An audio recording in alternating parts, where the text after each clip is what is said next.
Okay, welcome guys. I think it's working. Let me just double check. And we are live. Yes, we are. Great. Okay, so welcome. We're going to be looking at my game of the year, basically well, not the game of the year. We can look back at the game of the year. I don't know if we should do that or not. But anyway, before I get started, I do wish you all a very happy New Year. I think the whole world is now into New Year's Day, so I'm certainly on the second day of the year. So hi Sobicol, saying Happy New Year to all, and Chris as well. So welcome guys. I've got a few more comments that were there before I started. So Marcus is saying, well, technically released in 2023 in early access. Hope Stellaris Nexus makes the list. It's such a good game, and is running under the radar due to poor marketing and people simply assuming it's DLC. Yeah, which I do actually have it, and you're right. I didn't actually include it because I didn't actually play it last year. So I have added it to the list at the very, very bottom of the list here. So I've got like a list of games. I've got 52. There's actually the first one is not actually a game, but so I just did add that one in there. So we'll be able to sort of have a bit of a look at that one as well. I've got a lot of games in here, a hell of a lot. So I don't think we'll even get to I don't think half of them we probably won't even get to. I would assume maybe even more than that. And Miguel is in saying, I wish you and your loved ones a happy new year and thank you for your content as always. Thanks for that. Very much appreciated. Yeah, it's sort of, we're hoping for a good 2024. 2023 was a pretty tough year, to be honest. Our normal day jobs, my day jobs dried up greatly in 2023, unfortunately. So it's sort of, it's been one of those sort of bad years. So we're hoping that 2024 ends up being a good one. So anyway, we'll see how we go. It's sort of one of those things where I've either got to look actively for more work or try to sort of do more with the YouTube channel and things like that. So yeah, so it's a bit of an unknown at this stage. So I sort of don't know what that will mean. Don't know if that will mean drastically less content or drastically more content. I'm just not sure. Or possibly even looking to start to edit my videos a little bit more professionally than what I do at the moment, which I don't like editing. I don't enjoy it. I do it for other companies, but I don't like doing it for my videos. It's just it just takes so much time. Okay, so we've got hi Jemison, how you going? Saying Happy New Year to Daz and Chat, and Miguel we said there before, so thanks for their sentiments before. Hi Bertel and Marcus and CB, and Chond and Stooge McDuck. There we go. So thanks for that, guys. Well, what I've got, I don't know which way we're going to go with this yet because there's so many great games coming out in 2024. And I did want to cover them. So what I've done is I've created a spreadsheet. I had one for my Game of the Year stuff as well. This is actually how I had done the Game of the Year sort of qualifications or classifications. And so I ended up with essentially 21 different games, which sort of ended up Shadow Empire didn't quite make it into the list. And I was just rating them out of 5. And it was a very, very basic system. But I thought, in the end, look, I'm going to go with what I ended up coming up with because I thought it was going to be more helpful for new players than to go with my own favourites. Like Shadow Empire would have definitely been in the top, top 3 probably for my own personal preference. But in this case, I did rate them out of UX/UI, replayability, gameplay itself, like the game mechanics. And extra was sort of like my own slant on the game. So my sort of favourite, the ones that I actually would be wanting to play. And you can see there's hardly any difference between the 4s and the 3s. A couple of 5s in through here, which really was what in the end decided it for Galaxy 4 Supernova and also Age of Wonders 4. That was the thing that sort of did pull them above the others. So so that was sort of how I had done my games of the year. So there's a lot down through here that didn't make it into my list. Like a lot of really good ones. So there's a lot that just didn't quite make it. Like it's like Rule the Waves 3. It's got a really, really bad user interface, but it's a really, really good game. So it's sort of it's one of these things where in the end I thought, yeah, look, I'll go with it. I'll keep on going with it. And actually, in any game as well that had scripted maps, like Battle Sector, great game. but that just has got scripted maps. So until the random maps really do come thick and fast for a game like Battle Sector, it won't rate highly. Spellforced Conquest of EO, same sort of category in through there as well. So Jamison saying, as long as you will talk about Dom 6, all is good. Yeah, well, I think maybe I'm just trying to think of the best way I should start this, because because like I'll go back to the games that I've got coming up. So I ended up with like 41 games for last year, like for 2023, and that was sort of then how I just sorted it by score to get what I wanted to, and anything that had the same score I then sort of just reshuffled it a little bit into where I thought things might actually, where, like I didn't sort of finesse it much. Anyway, the upcoming games is a completely different category. What I've done with this one is I've taken the same 4 areas: UX/UI, replayability, gameplay, and extra. So extra is sort of like my expectations of the game, and so I can filter by these. I've also then got the overall score, which is just the average of everything else before it. I've now scored it out of 10, and I've allowed myself to use decimals as well, so that I can sort of push things up and down a little bit, so I end up with a bit more of an actual list. Again, I can't remember what I actually where it all ended up, but I didn't overthink this. I just sort of went through and just scored the games very, very quickly of the ones that I'm interested in having a look at for this particular year. I then also, because I thought we may have to maybe even split this up into multiple little videos at some point, because I'm probably going to make actual videos, curated videos of it. But this was then, turn-based strategy, real-time strategy, auto battlers, RPGs, city builders, empire builders, simulations, board game style, war game, squad, fantasy, historic, and future. So basically the last 3, every game was sort of split between one of those. So if you wanted to look at, for example, my best fantasy games of the coming up for 2024, I can then just go through and actually just filter by that one and just basically just turn off the false and just click on OK. And so that then ends up being my list. So if I then just sort by score and sort Z to A, I end up with basically my top, however many that's going to be. So you can sort of see through there that for fantasy games, it's going to be basically Dwarf Fortress, Solium Infernum, Master of Magic, and then Dom 6 is actually a little bit down below in through there. But when you actually have a look at it from, that's the score overall. But see how Dom 6, for example, it gets pulled down a little bit in areas where, like for new players, again with my scoring, it doesn't really sort of equate. But then when you have a look at the extras is sort of like my anticipation for the game. So if I sort by that and go Z to A, you'll see that Dom 6 is my most anticipated game of 2024 in the fantasy genre. It may be one of the best. Actually, maybe we'll do the whole. Let's not do this. That's just an example. Just go and select all and click on OK. And I will actually just go with, I'll just sort this one. So these are, actually that's not quite right. So it's set to 8, there we go. So these are my most anticipated games really for the whole year. So maybe this is the best way to do it. It's some of these don't rate very highly. Like for example, Dom 6 rates lower than some of the others because it's not as user friendly for people. So I've got these other ratings, and again, I didn't overthink this. I just basically put things in. But this was my actual list of games that I'm looking forward to. And so you can see there I've got three at 9. I've got a fair few at 8.5, one at 8.2, heaps of them at 8, and then sort of down through the list from there really. So that sort of is my favourite list. Maybe we just start here and do that. So 3 for Shadow Empire gameplay. I can't believe it. Yeah, well, see, that's actually I don't mind even if we spend time dissecting why I chose certain figures. I can certainly defend them because Shadow Empire the gameplay is not it's a difficult gameplay. Like it's actually one of these things, and the thing went through my head with Shadow Empire, which is why let's just go back there. Let's go back there because that one does just fall outside the list. It just goes out there, and so this one here, the user experience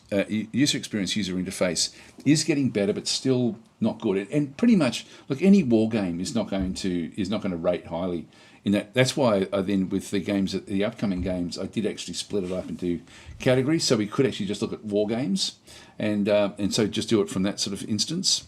But the Shadow Empire is a war game style game, so you are going to end up with poorish user experience / user interface.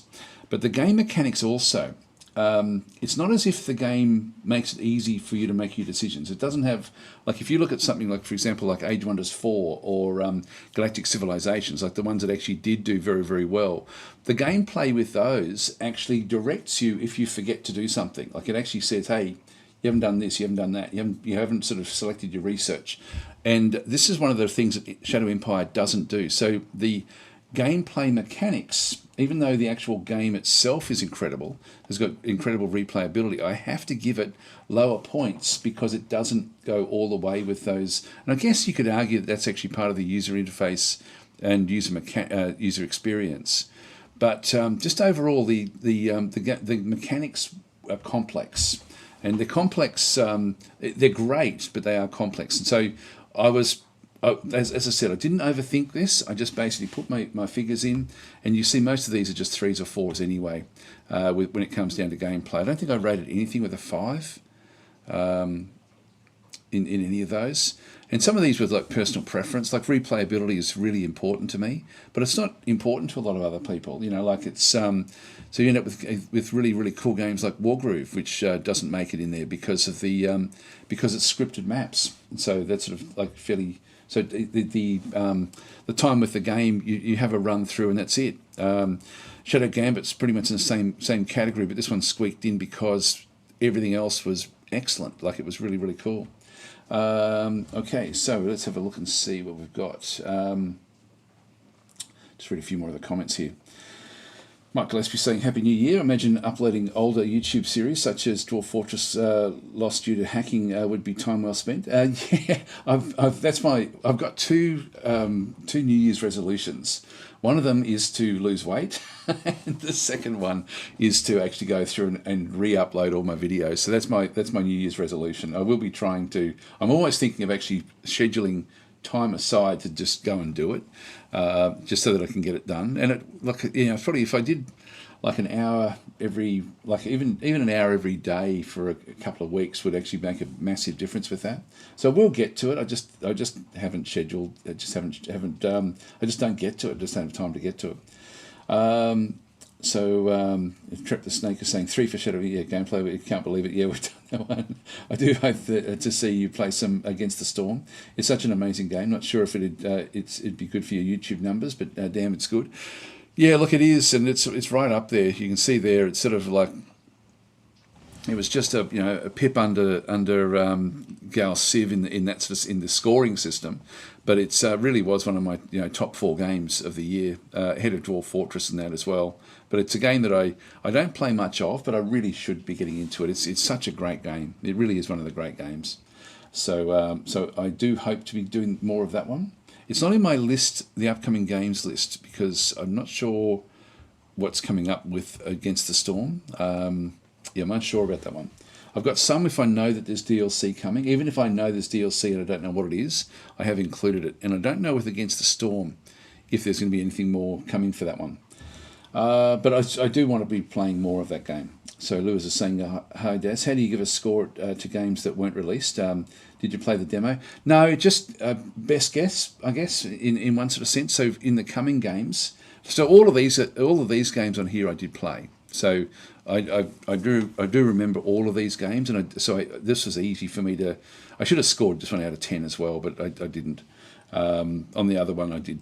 As I say, I did score out of 10 back over this other side. So these were largely. Some of them I've played. Some of them I've been aware of for a long time. Some of them I've been following actively. But those that I didn't, I just had a quick look at what was available, the information that was available, and then just made a best guess. So I may be wildly out. I should actually point that out as well when we're talking about the games that are in this particular list. Some of the scores I've given, I've just guesses based on what I can see, and so we can have a look at some of these as well. Okay, so what did we get up to? losers thing. I mean, in the upcoming games, yeah. So that is actually something where there's certain things that I'm just best guess based on what I'm seeing. So Muzzle Pain saying heresy. Shadow Empire is pure gaming gold. It is indeed. But I see. I know that there's more coming. Did I put? If I just do it, I've just sort by this. Sort A to Z. Did I put even Shadow? See, Shadow Empire's not even in here. This is where I've got to start adding more. Like, and Shadow Empire will actually have a lot of stuff. So I should really include that one. Shadow Empire, because that's going to have like a lot more DLC, DLC and updates. So I'll add it in, but it's yeah, unfortunately it's actually, if I change that one down a little bit, I'll just move that one down and just delete that.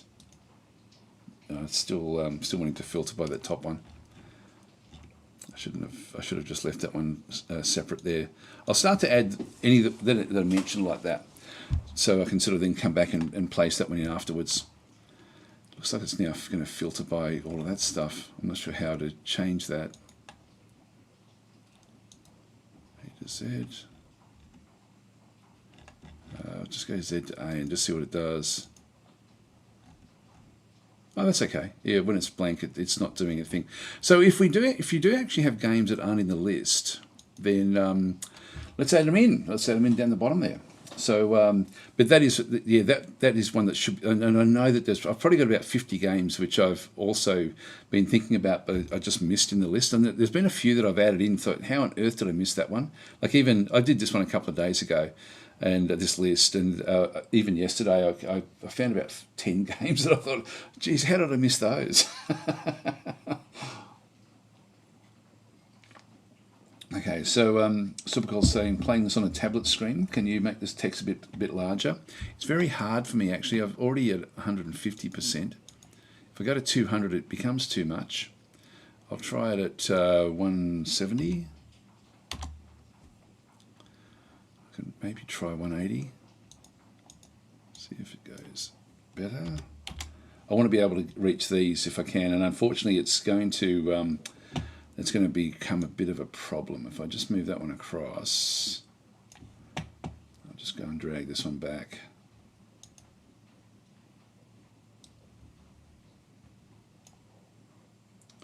Yeah, I'll just bring that one back to there. Hopefully, that will still allow me to. I should be able to. If I click on those, see, I'm going to be able to bring up, that way we can go to the actual screen. So I've got all the links. Actually, I'll go to 175. It's not going to make much difference. But anyway, that'll do us. Okay, so the list. I think, and add Falling Frontier if you haven't already. Falling Frontier is there. So that one's in there. Did we sort by... Yeah, we did sort by that one. So Falling Frontier is there, but doesn't come out until 2025. So that's been pushed back, but I've still included it because I'm sort of hopeful that I get a chance to actually play it this year. So it's sort of one of those that will sort of give that one a go. I guess what I was saying, 170 was fine. 175 will do. That still gives me my links, which means that I won't have to.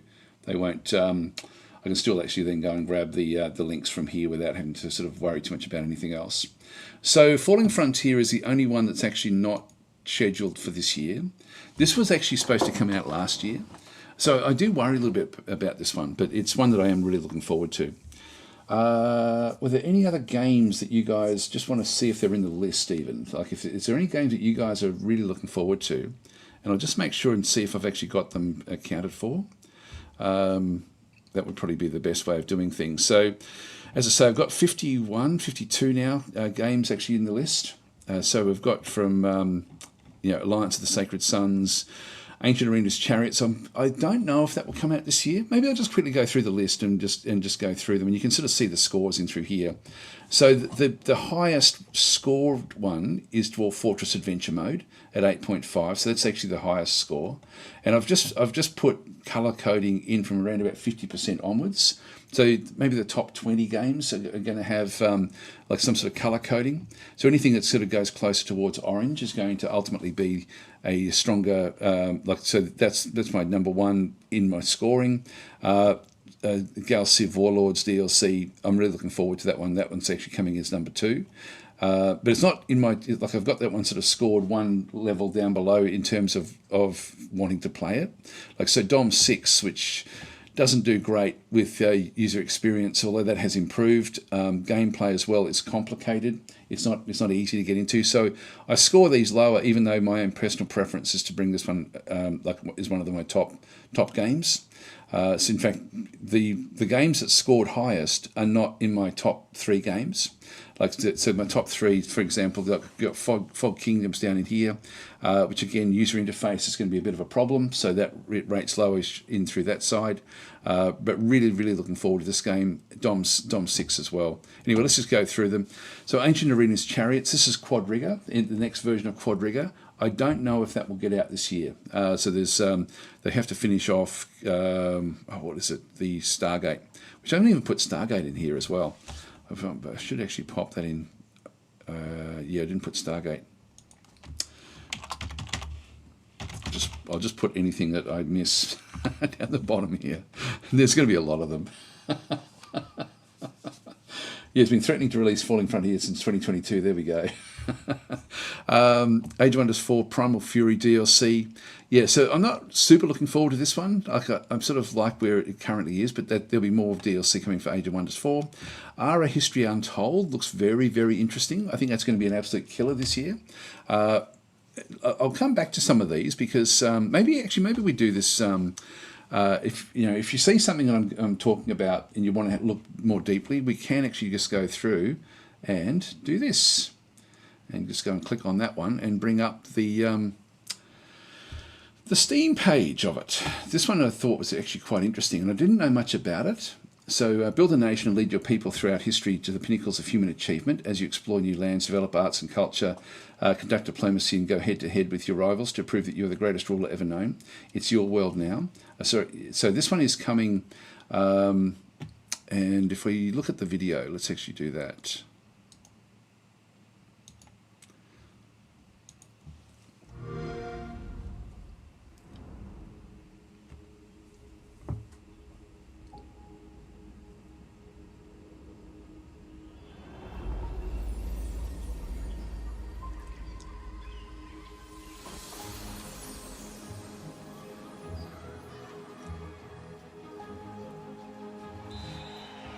Let's go back to the beginning. There, the world untouched. No thrones ascended. No history yet written. Just people waiting to be led somewhere extraordinary by you.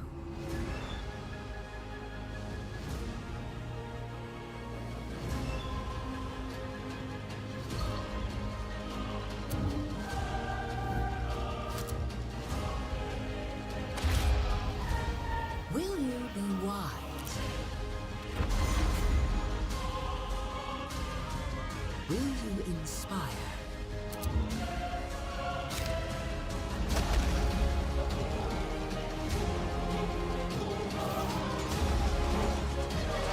Or will you conquer?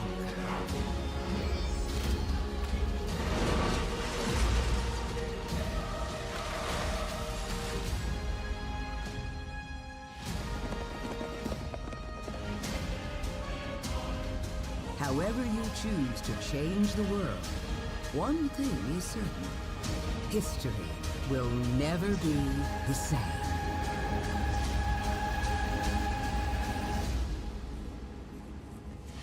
One of the things that I found interesting about this game, and I won't go through all of it, but there's, I don't know what the next one does. Just maybe have a look at this one.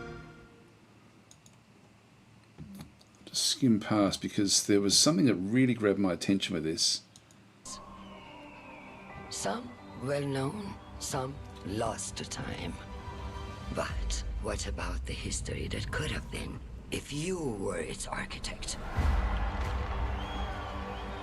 How would you reshape the world? What new stories would you tell? And when your people speak, would you listen?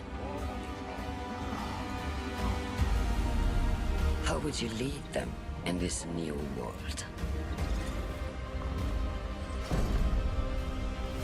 There was a polar bear was dragging around.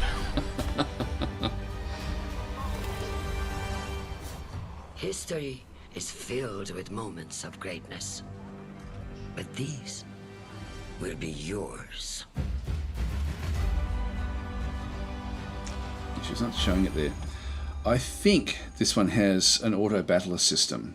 I think, with the way that sort of it then works, but it's that sounds like the lady from The Expanse. The like the one that sort of is high in the politics of Earth. But anyway, so we've got you rule your way. Yeah, this one here, experience true simulation turns. I was quite interested in this one. Every turn, each nation's actions and choices resolve simultaneously, leading to suspense, anticipation, unique outcomes, and surprising twists on the classic turn-based formula. The fate of your people will be determined by your decisions and your ability to predict your opponent's next move, putting your skills as a leader to the ultimate test. That sounds interesting, and so combining that with the combat does actually sound really, really interesting. So this is a game that I am looking forward to. Actually, I'm going to have to press Control page down. Yep. I'm not sure how I can actually just see if I can figure out the best way to delete that one. I'm not sure how I can close the tabs. Anyway, I'll just do it this way. Let's press F11 again. So that's Ara. I thought that was an interesting one to have a bit of a look at. I didn't rate it that highly. I'm not that looking forward to playing it myself. And replayability, I don't know how that would go with replayability. So I did actually just sort of guess that one through there. Now, actually, there's a few more suggestions there. I've got Beasts of Steel. I'll just add them to the list. So I'll have a look at them. Beasts of Steel. They're not in there. And also the Pioneers of Pagonia. I thought that one came out last year, but I haven't played it, and I loved Settlers. So that is one that I am actually looking forward to trying to get my hands on that one at some point. So now just keep on answering questions. So we can go any which way with this. We can sort of end up all over the place. So Jerry's saying, Daz, you think Imperium?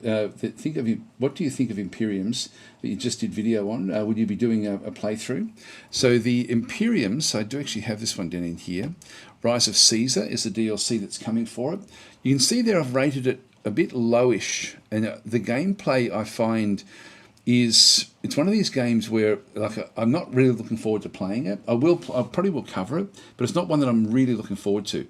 And I've rated it low in gameplay simply because the game tends to, you don't know if you're doing well or poorly until you're a long way into the game, and then all of a sudden you may have found that you really have lost the games 100 turns before. And I find that annoying in the game. So it's actually a fairly unforgiving game. It's a great game in terms of replayability, and even the user experience, user interface is good. But just the actual game mechanic itself, for me, it's frustrating. Like when you play for a long period of time, and then find out that 100 turns ago you've missed, or not missed something, but something happened where you've lost the game, and that's very, very frustrating with this game. So if they've addressed that, then this score would come up. But as I said, I didn't overthink these numbers. I just sort of thought, that's a frustration. I'm not looking that forward to playing it. So that's sort of where that one sort of does fit. But Imperiums, I really love the idea of it. I just haven't liked the last one. So that sort of makes this one rate lower. Okay, Jerry's saying Happy New Year. So Happy New Year to everyone. Hi, Voxter. Jerry's saying Imperiums. Then we've got some. I assume that's the one that you're referring to there. Chon is saying also Kingdom, Dungeon, and Hero. Actually, I haven't got that one in there. You know, that that should be definitely in there. That's what I mean. There's going to be a lot of there's going to be a lot that I miss. So I'll just pop them in the bottom here. So we end up with like a list of games that I do need to go back in and just do an evaluation of. Okay, so Bertel is saying Pioneers of Pagonia is in early access. Yeah, I think it came out in November. I think it's been out for like a couple of months, but I just didn't actually do anything with it.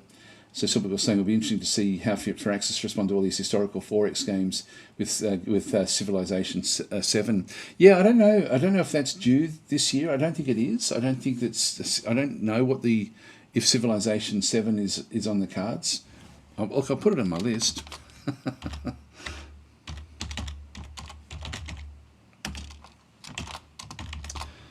I don't know if it's in development. Because there are so many city builders that are coming, which are incredibly good. Yep. Okay. Jerry's saying Solemn Inferno might be missing from the list. No, it is not. It is right there, and it is one of my most anticipated games. This is one of my favourite games coming this year. It's coming in the 15th of Feb, I think. If I just go, 15th of Feb is when Solemn Infernum's coming. So I've also just been putting the dates so I can sort of get a bit of a feel for when I might be playing these games. So I'm really looking forward to that one as well. And Voss just saying I'm looking forward to Zephon. You can see there Zephon also is rating fairly highly. I am looking forward to this one. The negative with this one is the comments that people have been making about it being a reskin of Gladius, which it's not strictly, but it certainly does play a lot like Gladius, so which you'd sort of half expect. So that's where we are with that one through there. Now, William is saying, anyone play Universe Sim? That's actually one that I haven't got my hands on. That might be... I'm not sure when that one came out. I thought that one was a few months ago, so it may not make this list, but I'll pop it in there anyway. So we're saying if you're including Pioneers of Pagonia, then Farthest Frontier is due this year. Farthest Frontier, okay.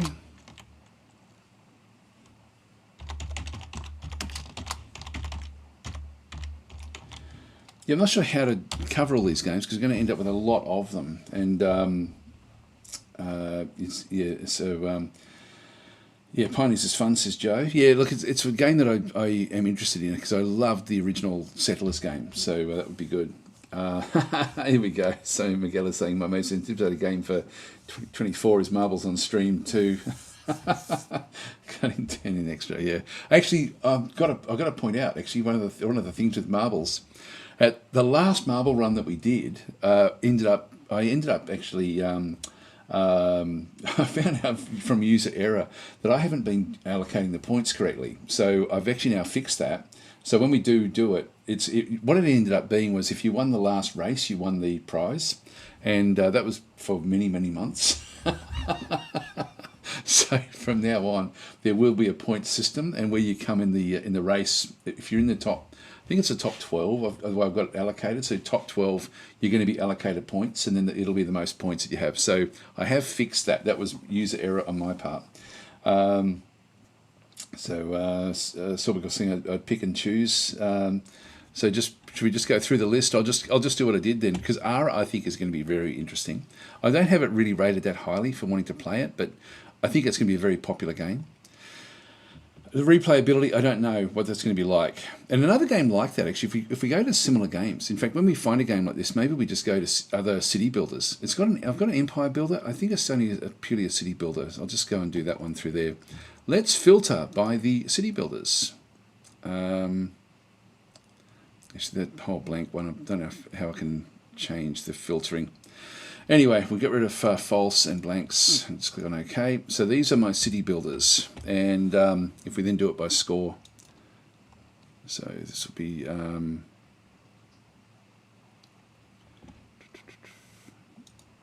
okay. So city builder essentially is going to be Dwarf Fortress Adventure mode. Now this is it's a city builder sort of, but not really a city. It's a city based game, I guess. It's not. It's strictly more of an RPG, so that one doesn't really sort of rate. Factorio, I'm really looking forward to seeing what they bring with this Space Age DLC, and I don't know if you guys are aware of that, but they're bringing in Factorio is bringing in a whole other aspect. If we just go into this one here, they did a blog post a couple of months ago, and so Factorio is now coming to space. So this is sort of like the like a animation of how it's then going to sort of be working. I'm really looking forward to this, to see what this looks like. It looks incredibly good. So yeah, that looks awesome. Looks really awesome. So anyway, Factorio is coming into a galaxy near you. And that does look very, very cool. I don't know when it's coming, but it looks amazing. Version 2 is not about the expansion. Yeah, so blah, blah, blah. Anyway, I won't go through all that, but that's on its way. Just ditch that one. And F11, this one back in again. Overboss, I've got this one. Now, this one is one of these ones where when I see a game like this, I don't think anyone's got this on their list, and it's sort of one of these things that surprises me because I've got it pretty high on my list, along with Songs of Six. These sort of, for me, rate equally in terms of me wanting to play it, and both of them are like I've rated them as 8s, which means that I really do want to get into these ones. So these are exactly the same position on the list. Overboss is one that is, if I just go back into here, I was really surprised when I stumbled across it. And I'll play the actual video.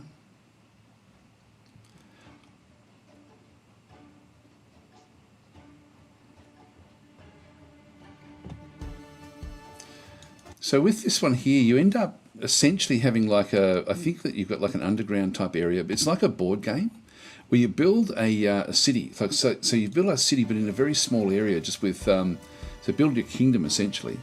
So it's not really a city builder, but it's it looks interesting with bringing things across and then sort of combining stuff. So I don't know anything at all about the game, but it's one that when I saw it, I thought this looks really interesting. Just the combination of being able to sort of add your units into different areas to claim things. So I'm not sure how it works, but it does look cool. So I know nothing at all about it. It may be really shit. That's the other thing too. Like I may be so wildly out with my numbers. You know, it's just the way it goes.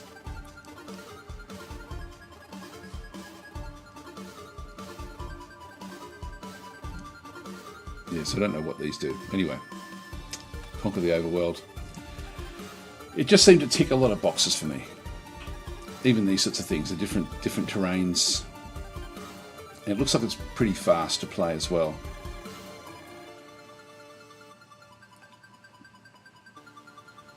Anyway, that's one that I am looking forward to. As I say, I don't think anyone else has got that on their list, and probably for good reason. I don't know. So Overboss is one I'm looking forward to, just based on what I saw there in that graphic. Songs of Six is coming into its actual full release, so that's a game that I have tried to play in the past, but haven't really understood it much. So I'm looking forward to getting to that one. Manor Lords is going to be coming. That's going to be a big one, actually. That probably should be an 8.5, to be honest, in terms of me wanting to play it. I want to play that one more than Songs of Six or Overboss, to be honest. So that one should be rated a little bit higher there. So I'll just do an 8.5. There we go. Actually, that does bring it up to the same numbers as the others. Frostpunk 2 is coming as well. That looks good. I don't know much about that one. There's Ara in through that side again. I'm not really into city builders as such, so I did rate that aspect of it down fairly low. Light No 5 was mentioned by some other people. Actually, I think I don't know when that was mentioned. It was on one of my live streams. Someone had mentioned that one through there as well. I think that was coming out this year. Heart of the Machine. These are not really looking all that forward to. Castlecraft looks interesting. This is sort of like a bit of a voxel-based sort of city castle builder, and Neverdark. I've got that one down there, which doesn't really look all that great. There's a few actually that I thought would rate more highly in my list. That but you know they're actually really anticipated. Like Espiocracy, I think is one of them, where I'm not really that interested in it. If I just go back and select all, okay. And we'll just go back to the sorting. So we'll just keep on going back down through this other side. Okay, so Hogan Long is saying Overboss has a demo out. Okay. Okay, so is this Google's sheet publicly available? It's actually not. I was thinking of how I can do it, but it's actually tied up with my personal Google account. So I may be able to copy it to another account and like to my ChatTactic account and share it that way. I'll look at doing that one. I was thinking of doing that the other day with my game of the year, just so that it was actually on my Discord, so that people on Discord could actually have a look through and argue the points, because I certainly don't mind that. Yeah, when you're saying I got robbed, you probably did. And we've all saying rigged, yes. Well, not anymore. We did have we didn't have a way of doing it.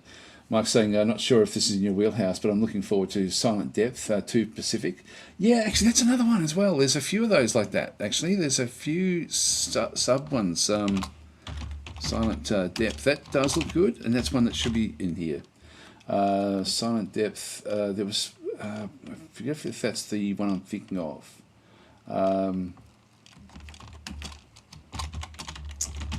There's one that Microprose is bringing out, which looks great, looks incredibly good. But I think Silent Depth is a different one.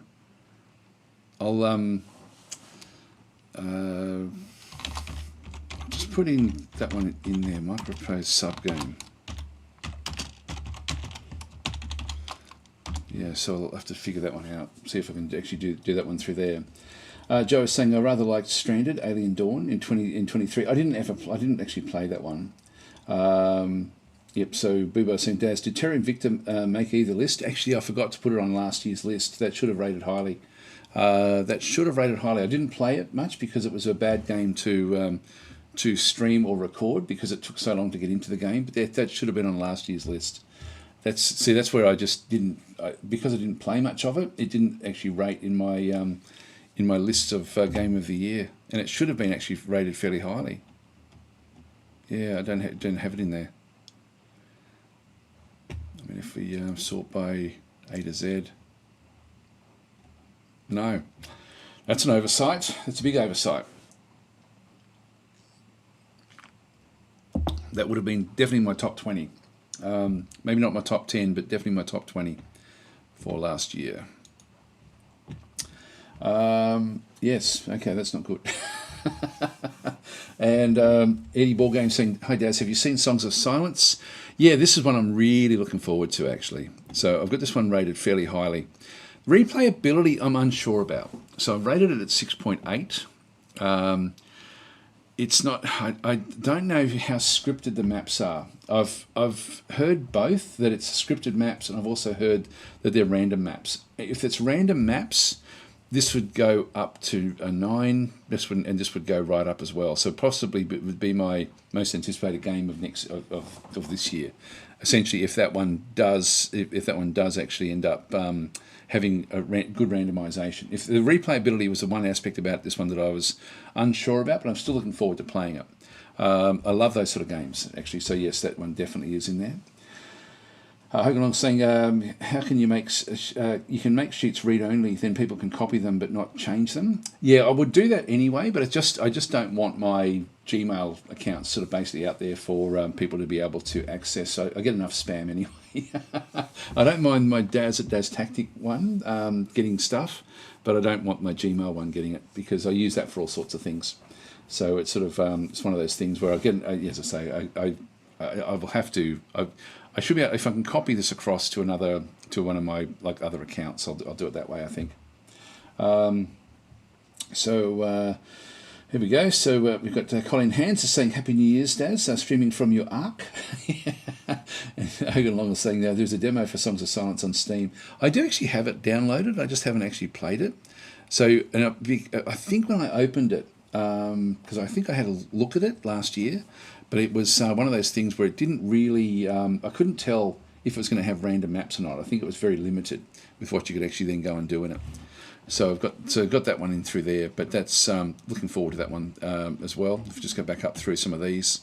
Arms Trade Tycoon, that looks really good actually. That should be called Tanks.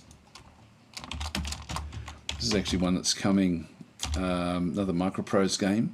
This one here, you end up essentially designing a tank and then fighting with it, I think. I don't know much about it, but it does look good. Breachway, there's a lot of these flight sim type games as well. Like this is, actually no, Breachway is not. Breachway is different again. This is more of a board game sort of style. This one looks really fascinating. There's so many Hooded Horse games on here, and this is one of the Hooded Horse games. Let's go and have a look at this one. Let's do it.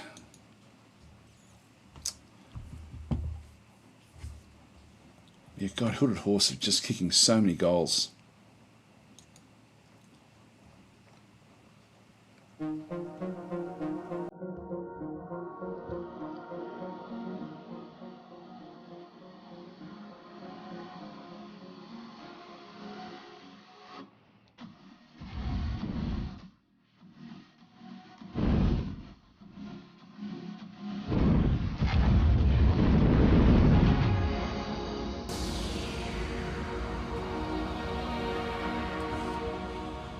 So there's a bit to unpack here. It looks like a simple game.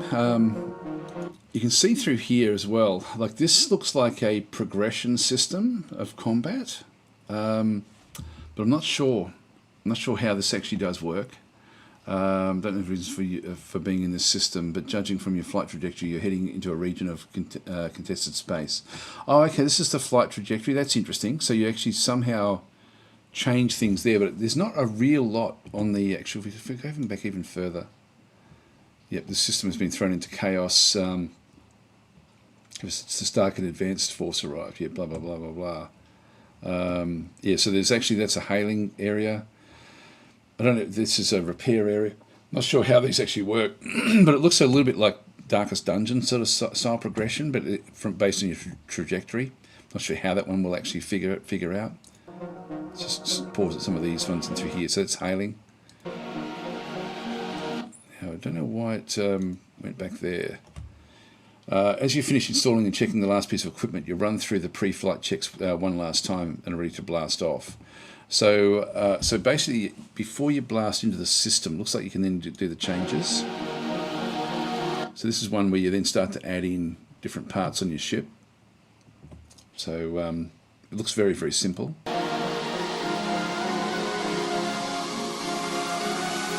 Prepare for combat. Presence of a spaceship. So this is very much like FTL, I think. So if we have a look at this one through here, a free roamer scavenger, for example. I'm not sure how this one works, but it looks like we've got sort of like different things down through our ship. On this other side, it looks like it's mainly card based, depending on what you actually then go and do.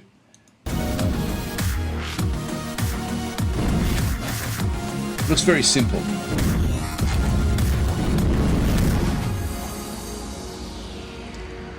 But I don't know what the goal is, but it looks like it's going to be like a half-hour type game. So I am interested in this one a lot. Just from that aspect, I think it does look good. If we get rid of that one and F11 again. So this Breachway, Broken Arrow, of course, coming out in well, actually, I think I'm not sure when Broken Arrow does come out. It's sort of one of these games where I'm on the beta, but they're testing multiplayer, and I'm not really interested in the multiplayer side of the game, but I think that's where the game will shine. This will be one of these games. This is going to be a massive game this year, Broken Arrow. But for me, the replay value is poor because there's no random maps. There's not really random positioning. So it's a matter of playing a battle out on pre-made maps. And so from that aspect, I'm not as excited about the game. Like for example, it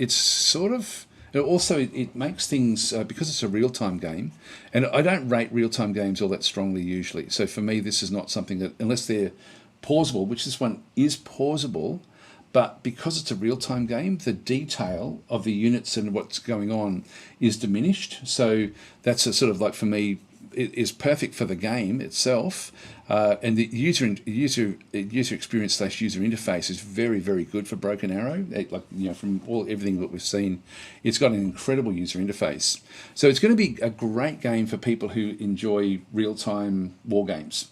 So it will rate really, really highly with those sort of people, but that's not my style of play. I prefer turn-based, and so for me, I'm not as excited about this game, but I know it's going to be a big, big game. So Broken Arrow, look out for it. I've included it as a war game. It's a bit for me like Combat Mission style, but Combat Mission is not real time. Combat Mission is a WeGo system. It's still like turn-based, or it can be real time, but it's the WeGo system is the traditional way of playing something like Combat Mission. But Combat Mission models everything in the game pretty much, whereas Broken Arrow does abstract certain things in the game. So it's It's not as detailed as Combat Mission because of the nature of being real time. So it's going to be great, but it's just not really something that I'm super looking forward to, if that makes sense. Where are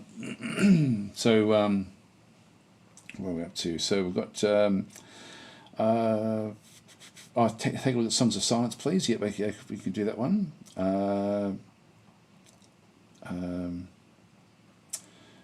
Yeah, so Hogan Long saying, "I see it's a private account." So yeah, I just don't want my email, like my Gmail account, out there.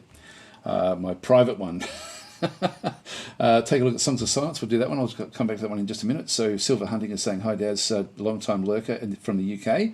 I've watched your YouTube for years and greatly appreciate what you do. Thanks for that. Thanks for that. Much appreciated." Rubik's is saying, "Broken Arrow will have a hard time against Warno on the market." Now, Warno, I've got that one, but I haven't had a close look at Warno. And Chris is saying, "What's your views on Dune Spice Wars?" That was actually, that was from last year. I don't know if there's more content coming for Dune Spice Wars. I actually really liked it. Like, it was one of these things where I liked it. I felt that the gameplay mechanics and the replayability were not as high as they could be, but user interface wise, it was right up there. So it was a good game. It certainly was in my top 20. Yeah, so I enjoyed it a lot. So this number through here, the extra number of this side is enjoyment factors, and then we've got the but the gameplay and the replayability I felt were just a little bit. It was always a bit the same when you play it. To be honest, it was just a little bit. That was the only sort of thing where I felt that it didn't rate as highly as what it could have. But again, these are things like the replayability is not important for so many other people. Like it is for me, but I'm a bit weird that way. That's why things like Jagged Alliance 3 rates so poorly here, but great everywhere else. Everything else is really, really cool, except for replayability. But does that matter? Not with a game like Jagged Alliance 3. Like Jagged Alliance 3, again, if I rate these by the games that I want to play, you'll find that there's a lot of games that just don't rate highly at all. That I would happily play, and Jagged Alliance deserves to be much higher on the list than what it is. But it's dragged down because of the scripted maps. That's the only sort of real issue with that one. So yeah, that's just interesting the way that, like, as I say, I didn't overthink this, but I just sort of went with where I sort of felt that the scores needed to actually be. So yeah, it's interesting. Anyway, we'll just go back to upcoming games. Marcus is saying Spice Wars is weird. I really like it, and it does so much exactly the way I enjoy games. But for some reason, I just don't find the time it takes worth the fun. I don't know why. Really, on paper, it should. Yeah, you're right. Actually, it's sort of. I think it's they've got 3 different ways of playing it now, and that's really interesting as well. So they've got like a cut down campaign that you can play, but the battles on the maps take too long, I think. I think you're right. I think it's sort of one of those things. Hugh David saying hi, and everyone. We're very interested to see all the games you're looking forward to in 2024. Well, it's a long list. It just continues on, and there's a fair few here that I've already missed out on that I've going to have to add to the list afterwards. Okay, so Colin Hans is saying, did you play BG3 at all? That was Baldur's Gate, wasn't it? No, I didn't actually, and that was another one that would have rated if I had played it, but I didn't play it.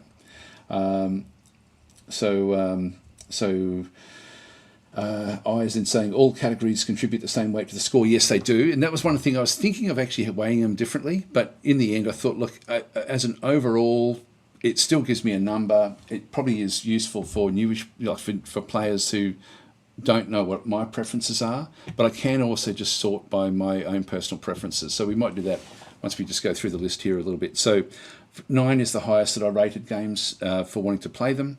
And so games like Dominion 6 rates really, really highly, but doesn't actually get to the winning spot in the actual overall scoring. So the scoring is just that's the one area where I just inject my own desires to play the game. But things like Broken Arrow will feature very, very highly on most other gamers, I would guess. So Broken Arrow scores lowish on my score for like for reasons that A, I don't like real-time games usually, and B, I think it's I prefer that if it was a turn-based game. But that's that's unfair to the game.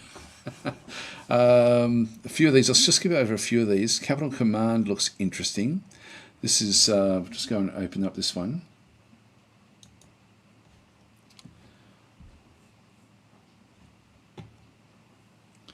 So this one here is just another Hooded Horse game. God, there's so many Hooded Horse games coming out this year.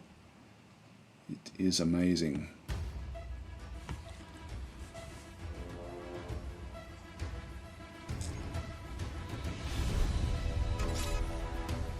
Let me go to my air conditioner on. Target coordinates S1 uniform. Copy.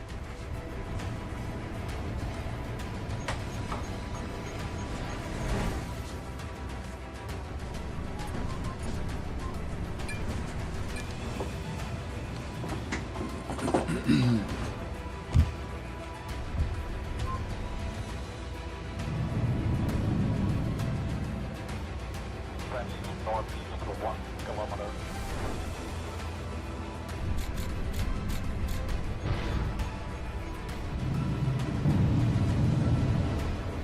Enemy down.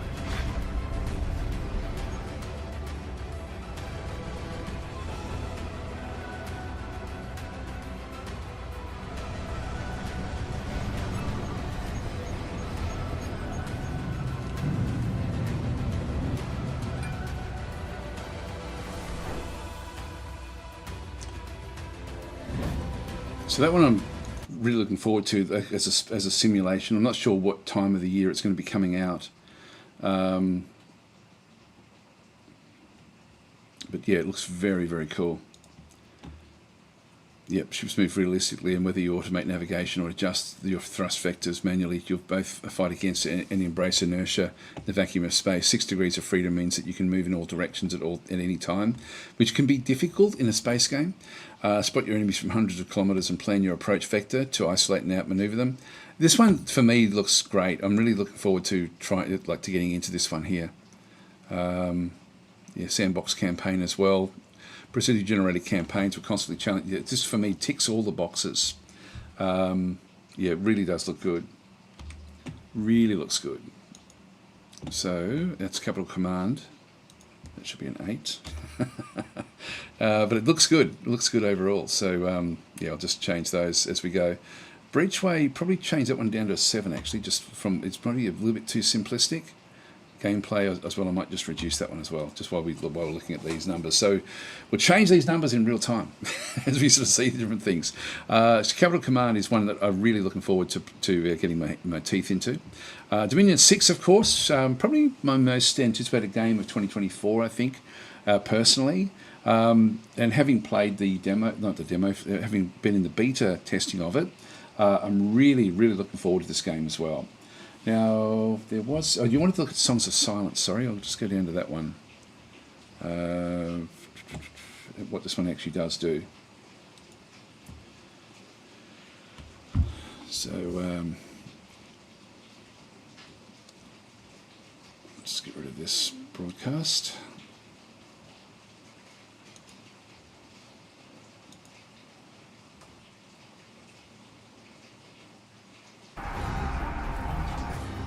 The crusade is about to overwhelm us. The crusade is on the rise. I have to warn everybody. We must keep them from reaching the Enclave at all costs.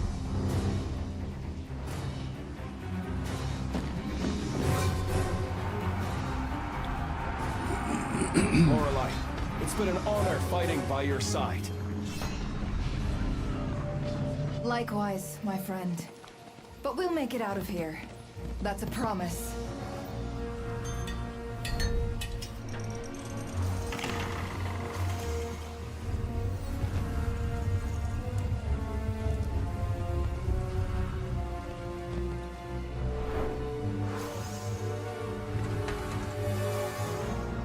Fate brought us here.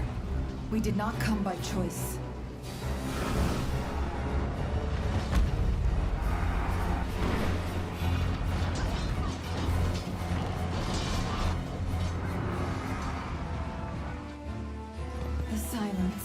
devoured my home. Please, guiding star, send me a sign. Queen Lorelei of Erengard, they call me Myrna. The bird will guide you to my side when the time comes. The crusade brings you a better future. Soon, there shall only be silence. The void will devour everything unless we stop the crusade.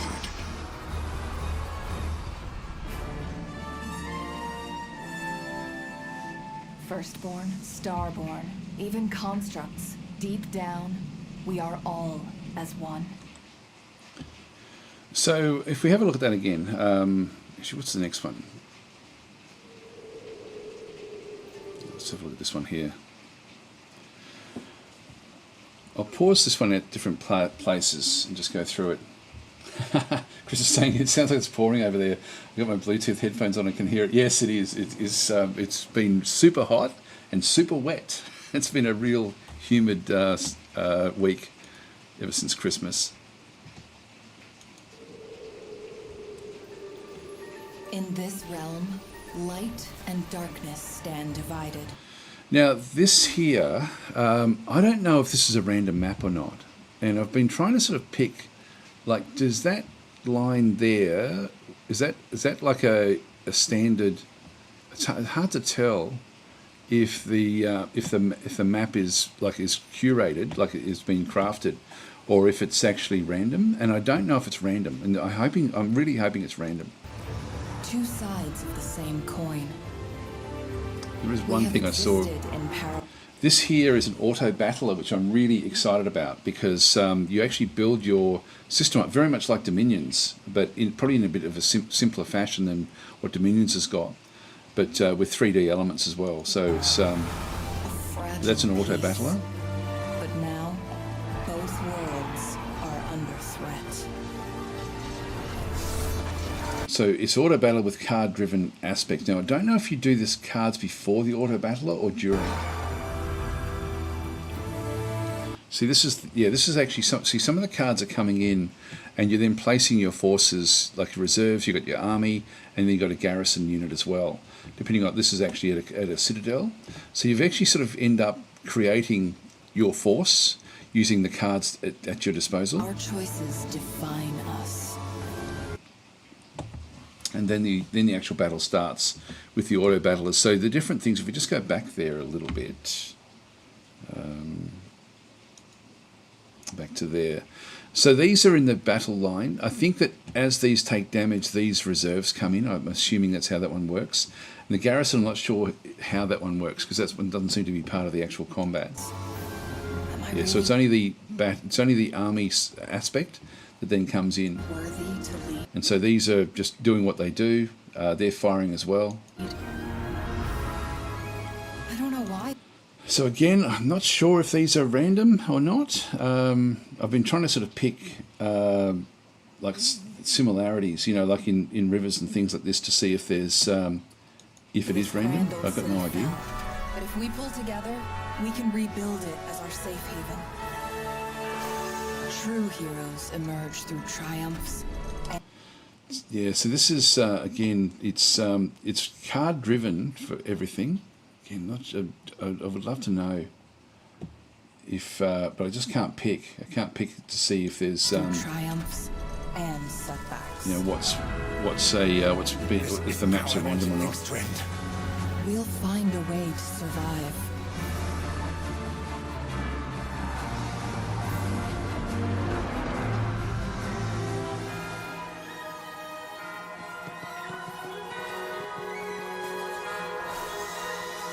I can't afford to show any weakness now. Doom is approaching.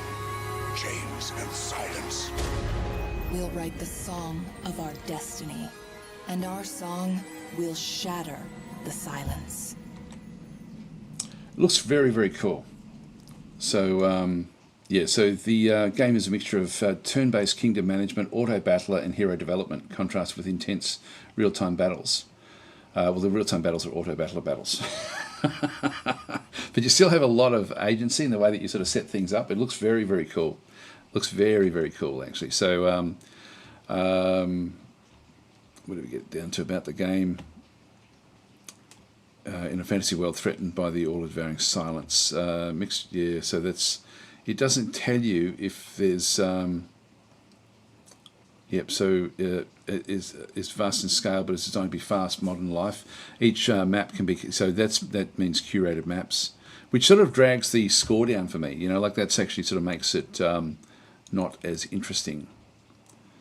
Unless you're Two Worlds at War, Cards of Faith, that's okay. It looks very, very good, but I just wish there was random maps.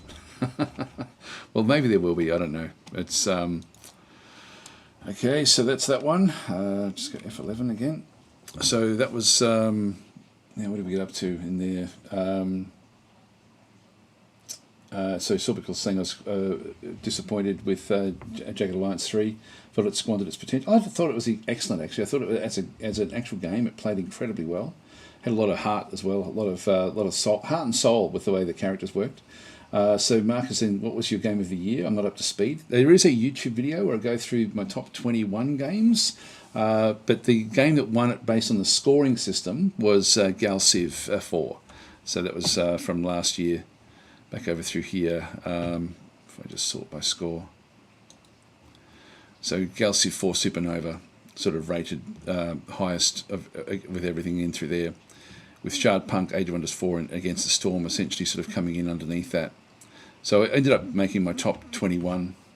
So yeah, so there's Jagged Alliance 3 there in the top 20. That was from the Games of the Year. All right, but there is a whole video on that, on those ones. So I'll be making a video on these as well, but I don't know how I'll split this one up yet. So Rubik is saying, is Auto Battle like Mechabellum? Yes. So Mechabellum, I don't know if I've got it in here. No, I don't. Mechabellum, I think, is going to become a free game. But yeah, Mechabellum is an excellent auto battler. So in terms of an auto battler type games, you can see there's not very many in that category. We've got Gal Civ 4 as an auto battler. Sort of, it's an auto battler. Dom 6 is an auto battler. Ara History Untold looks to be an auto battler. So there's going to be a few good ones, and Songs of Silence. So they're the only auto battlers in my list that I've actually got. What else did we get up to? Okay, so Sev is saying we have a nice and chill minus 30.5 degrees Celsius. Wow. That's never gets that cold. It doesn't even get close to that cold. Chris is then saying 8 degrees Celsius here in the south end of the sea, near London in the UK. We get down to close to zero at different times. We never really get below zero. That's sort of like just pre-dawn in the middle of winter. Tomorrow say -8 in Ontario. Wow. Yeah, no, we've been getting sort of high 30s, which is actually a lot for where we are. Like it gets hotter further south, but they don't have the same humidity. Like we're in a very, very humid location, and so when you get anything over 30, you really feel it. Hogan saying, how is Dominion 6 different from Dominion 5? This series does not seem to change much from game to game for me. It's you will notice a big difference between 5 and 6. I understand what you're saying between 4 and 5, but between 5 and 6, there's God, where do we start with that? We can start at the website because it will go through the list of them. So we'll just go to here. This one's coming out in about 2 weeks as well, by the way, a bit more than 2 weeks.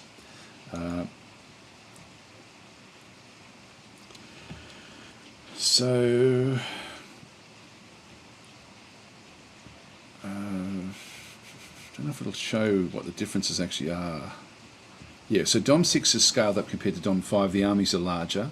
We wanted to tweak the balance between conventional armies and magic. To accomplish this, a couple of changes were introduced. So incomes and resources are increased, while mages are more expensive. Battlefield-wide spells are more difficult to cast, and there are instead more mid-tier spells. There's some other changes with the same aim. The second and probably most influential change is the addition of new magic path.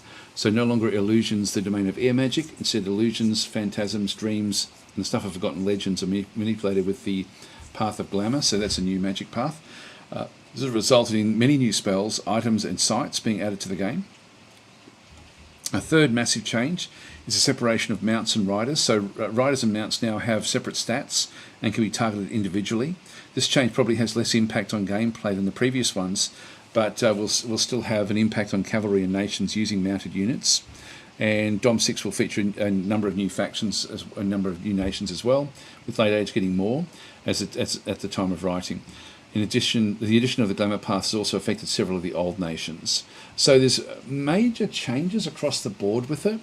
It doesn't mention it in here, but I think it's public knowledge that there's now actually it used to be on the maps you would have if anyone's building maps for Dom 6 will have a much more difficult job because of what's happened. So the actual maps themselves now change and terraform. So you've actually got maps that can be grassland that becomes forest, or can become wastelands, things like that. So you've actually got to build a map. When you are building maps, you've got to build the maps to actually have all these different categories to them, so that they can actually sort of either lose their forest and become wastelands or whatever else it might be. So there's going to be a lot more terraforming on the map, which is really cool. One of the other things is with maps is that it used to be if you had a cave, it was a province on the actual map that you had. Like you would actually enter a cave which was drawn on the actual map. Now what they have is they've got an underworld, like a cave system that's a separate plane of existence. And so you have to go through a cave entrance to then enter a completely different map. Very much like Master of Magic with the mirror plane. It's sort of like that. Or with Age of Wonders 4. So it's where it's got the underground as well. So that's actually been added. But one of the really cool things, and this is probably something that will expand over time, is they've actually got, I think it's 7 or 8 planes allocated, where map makers can make their own planes of existence, and so you can actually have portals that take you to different planes. So there's a lot of changes. This is going to be the biggest change, I think, to the game from any other version. So this is going to be really cool. Dom 6, and look, I'm on the beta, so I've got to be careful what I say about it. But I will say I am loving it. Like, I'm really enjoying it. Again, the user interface is there's so much in it. So I don't rate it super highly as an actual interface itself, but every screen you've got question marks that you can sort of then go and add up. And but yeah, this is an incredible game, incredible. So anyway, look out for Dom 6 coming out in about 2.5 weeks. What else do we get up to? Yeah, so this one, there is dramatic changes. Dramatic, is it dramatic? It's still the Dominion's game, still plays the same sort of way. The factions do play a little bit different because Glamour has been extracted from them. I've been recording like a bit of a tutorial series. The game still is changing though, unfortunately. So I had a few different things that I had mentioned that has now since changed. So anyway, it's pretty cool. And so Cornish Fish and Games is saying Galaxy 4 has improved so much. It was a disappointment at first, but now it's a great game. My hat off to the developers. Yes, yeah, it's a funny history with Galaxy 4. I mean, if we go through it, the actual Galaxy 4 when it first came out. In fact, if we go to, I think it's just going to be the actual DLC. Yeah, that's Warlords. I won't go to there. But this is but Galciv, when it came to the Epic Games Store, they had 1 year exclusive, and it was a poor game. It wasn't very good at all. When they released it to Steam, they had then by that stage made it into Galciv 4 Supernova, and that was a good improvement, but it was still not great. But then since that time, since they've actually launched that version onto Steam, it's just been getting better and better and better. So it's actually becoming a really solid game. And the DLC I'm most looking forward to is the one that's coming in a few months' time. Actually, this Warlords DLC, which I might just show it, I guess. Why not? Click on that one there. We don't know much about it, but what this one promises is a re-look at the combat system. So it's not giving us any real information. So the Warlords expansion revolutionises combat in Gal Civ 4, offering players the ability to craft their own military doctrines. These doctrines dictate ship behaviour in combat, enabling you to design new ship classes and establish a strategic order of battle, enhancing control over engagements without micromanaging each fight. Warlords introduces War Aims, a feature allowing you to define specific victory conditions and engage in wars with limited objectives, whether it's demolishing star bases or capturing planets. The war planning interface lets you set precise conquest goals. Your war's popularity and support hinge on its justification, adding a new layer of strategic public opinion to your military campaigns. Additionally, Warlord significantly upgrades the combat system, allowing for more intricate ship designs and detailed after-action reports. This paves the way for an intense arms race, where every decision and design can tip the balance of power. Prepare for a deeper, more strategic warfare experience in the Galactic Civilizations universe. This is why this is one of the most, it's only a DLC, but it's going to completely change Gal Civ 4 yet again. And it's changed a lot. Like the ethnology update came out just before Christmas. That was a massive, massive update to the game. And that's actually what I based my Game of the Year stuff on, was actually what came out with 2.2. It's so good. That update adds so much customization to the game. But yeah, it really is incredible what this game has now done. So yeah, it's gone from being a poor game on Epic to a good game when it released, goodish game, to a great game. By Christmas, it was really amazing and just getting better and better. So as I say, Warlords is coming. When does it come? Q1 2024. So they're obviously still working on it. And they tend to do this a lot. Stardock tend to get quite energized by their development process, which is good and bad, actually. If I'm fair about it, I'm sort of thinking like it's the good of it is that the excitement means that the community is really embraced into what goes on, and they release information all the time about what they're doing, and so you end up with like a drip feed of changes, which and they're testing all the time with the community as well. Like they've got beta testers, but they also are testing with us if you do opt in. But it's a very energized development environment. The negatives of that is for the same reasons, but basically there's a lot of things that may get released that aren't balanced, or they might be, they're not released as such. But if you opt in, I guess it's up to you if you opt into the open betas. I always do, because I like that style of thing. But sometimes they'll launch things that they have to then wind back a little bit. So, but I'm really looking forward to this. This for me has been probably the combat in Gal Civ has been probably one of the weaker parts of the game for me. It's certainly my things have changed with the game. If we have a look at it says revolutionises combat, offering players the ability to craft their own military doctrines. Where does it say it? Where is it? No, it's in here somewhere. Yeah, so it says enhancing control over engagements without micromanaging each fight. I wanted to like a year ago, I wanted to micromanage every fight. Like that, for me, that was sort of like a failing of the game. For me, I really wanted to be able to go in and actually play a turn-based combat. The trouble is that by the time you're getting towards the middle and end game, the amount of combat that's going on is really high, and the number of ships that you're actually got in the battles are really high. So it becomes onerous at that point. And so that's why they've been very reluctant to actually allow a turn-based combat system. And I now fully embrace that, because I saw that, like, when you're only playing with a handful of ships, it doesn't matter much. But when you're playing with hundreds of ships, it does. And so the auto combat system is important. But they're making that, and that's already gotten much better anyway over the previous months. But that's going to get better and better now as we get towards this next big update. So it's really cool with what's happening through there. Where are we up to with this? Cornish Fish was saying Gal Civ 4 has improved so much. It was a disappointment at first, but now it's a great game. Yes, and it really is. It's sort of one of these things where it's like, as far as like it is one of my favourite games, but it's not like I'm so used to Distant Worlds. I still would play Distant Worlds above Gal Civ, but I know that's a personal, because I've played so much Distant Worlds. It's sort of one of my like a go-to game.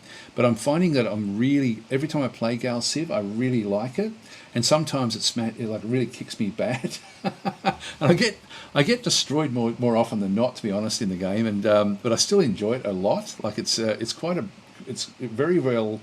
The AI is very, very good in the game, so there's an awful lot to like about where Gal Civ is. It really is. It does deserve to be, in my opinion, Game of the Year. Where it ended up, like at the end of the year, it really was exceptional. It's just phenomenally good. I did get a comment actually, which sort of this often I don't read comments because it only takes one bad comment to actually piss you off.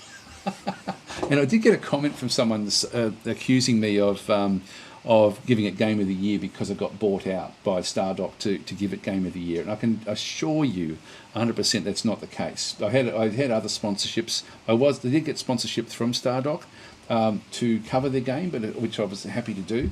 I get offered a fair bit of sponsorship, which I don't take up most of it, because if I don't like a game, I won't do it, even if it's sponsored. So when I do take sponsorship, I'm under no instruction to say positive things about a game, and I don't do that. And there's games that I did get sponsored from that didn't make it into my top 20. So just to put that into perspective, if people are feeling that's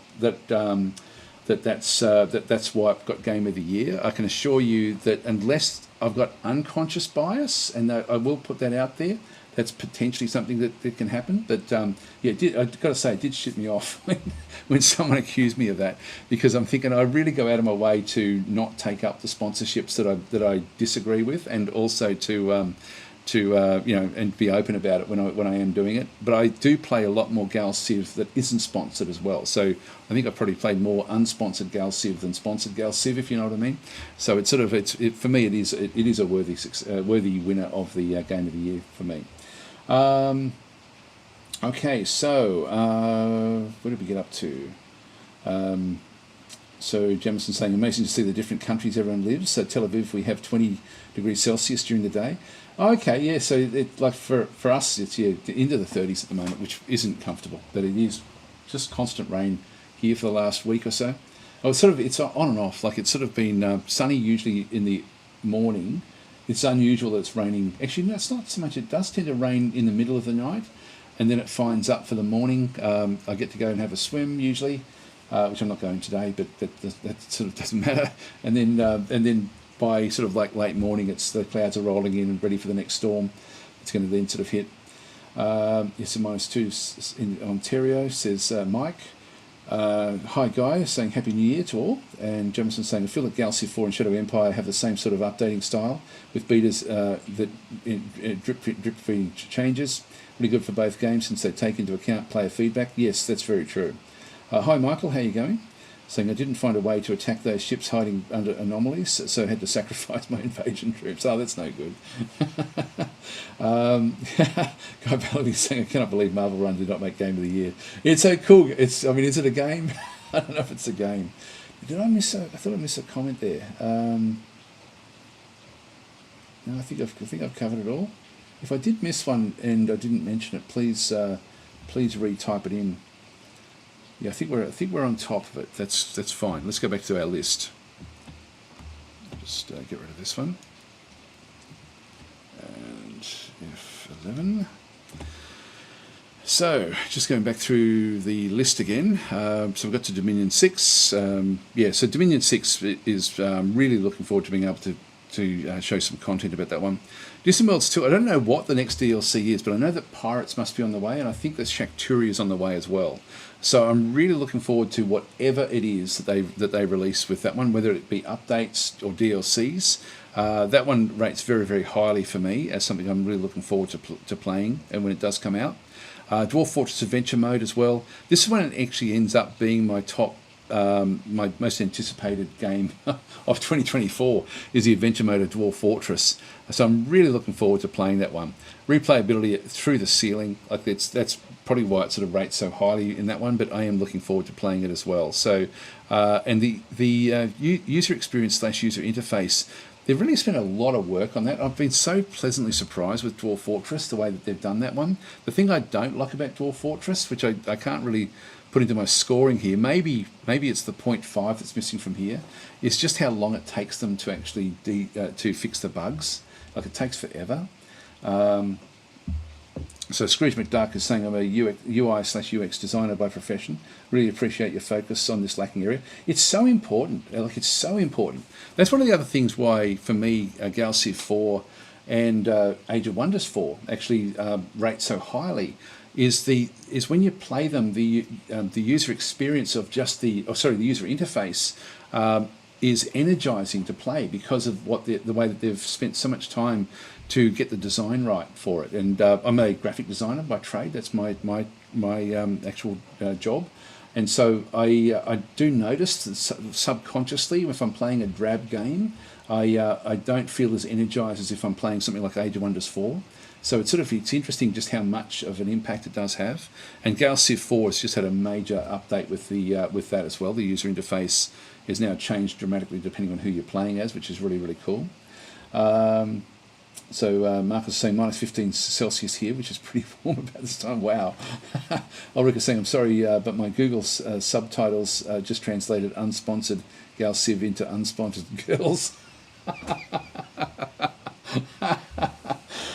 Chris saying, okay, I need to dash. Thanks for that. See you, Chris. Scrooge McDuck, yes, we've done that one. Andrew said, in Class Dwarf Fortress, did you prefer Fortress mode or Adventure mode? I prefer Fortress mode, but I'm very much looking forward to Adventure mode. So Fortress mode is the way I prefer to play. In Classic, yeah. So Bubicus is saying 9 degrees Celsius in Hawaii for me in the early morning, but I live at high altitude. So it's 23 Celsius in town near sea level. Yeah, that's actually nice, isn't it? That's a nice temperature. That's what we get sort of around usually in our spring and autumn ends up being about 25 degrees, which is nice. Winter gets a little bit colder than that, so it gets down to about 20, and summer usually gets up to about 30, but it's been hotter than that for the last week for us. Okay, so this is Dwarf Fortress coming. Really looking forward to that one. Espiocracy. This one is one that I don't like the idea of it, but so I've rated it pretty low. This is one of my lowest rated games, but it seems to be so popular. People are so looking forward to it. Let's have a look at this one. This is one of these ones where I'm thinking, for me it just doesn't rate. It's another hooded horse game, but I don't know. I just don't get it. Let's have a look at the video. Tell me what you think.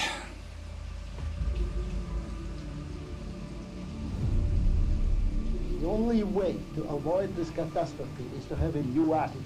We must start now.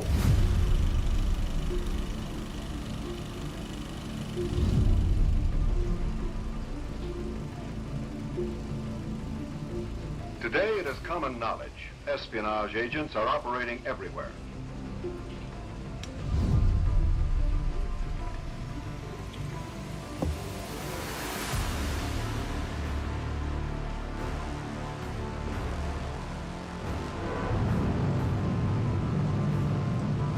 This is a map of divided Germany, west and east, free and communist.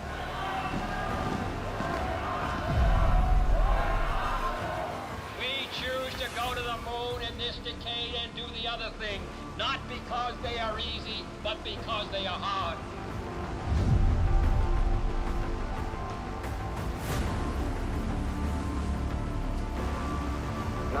Channel traffic, 8 special missions, 4 air evac, and 2 embassy flights.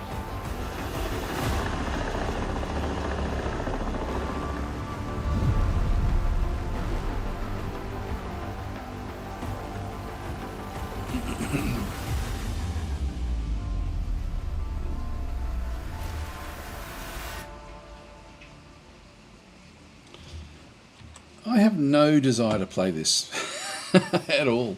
And I don't know if I'm missing something because it looks like it's like I've noticed that people have got it on different lists as being really highly anticipated. There's a lot of detail in here. This is the aspect of like Terra Invicta, where you've got that political espionage sort of layer, which I never like in any games. So for me, I just can't see the attraction of this game. It's board games for style by the looks of things. You recruit, infiltrate, cooperate, subvert, eliminate. So it's just a spy type game, I think, but all played on this one map.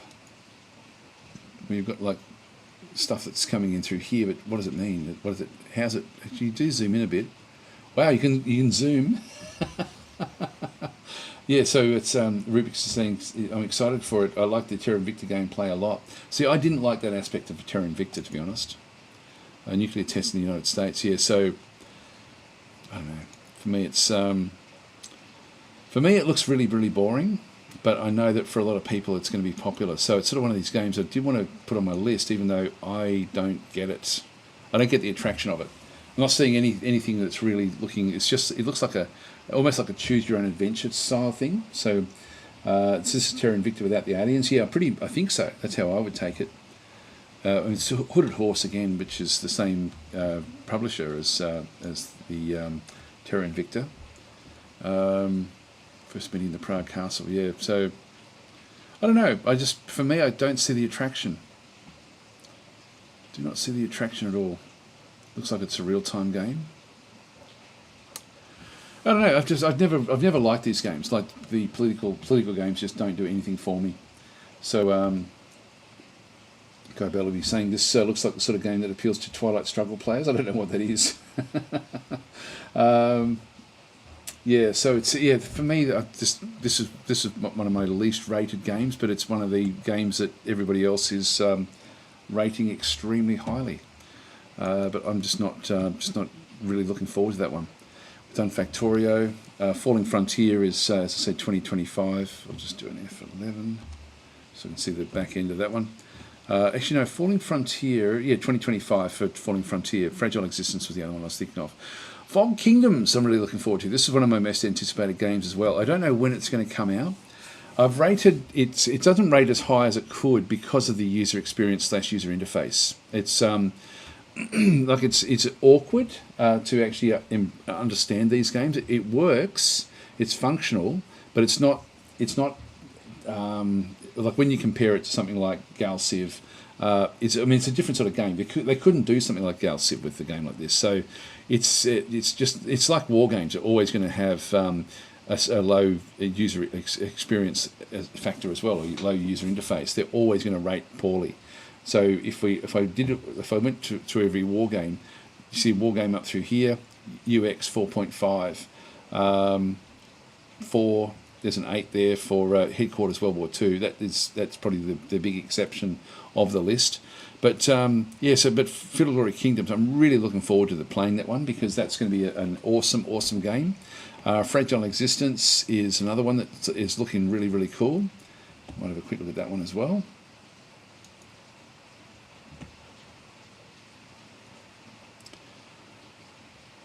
Let's open this one up.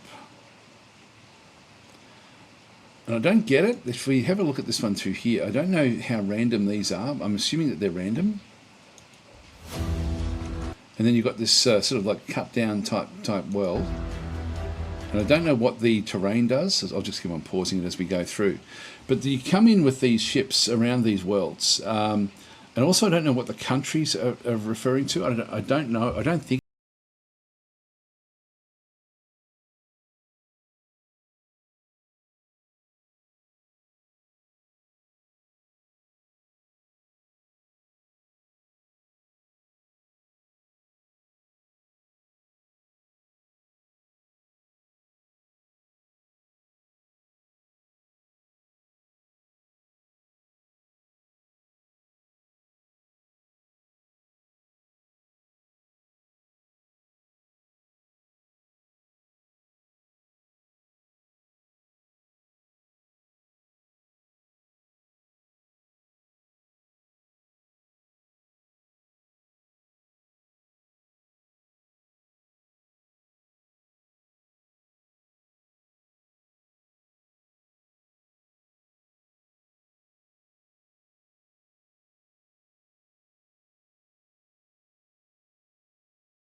fleet, so that's a homeworld style.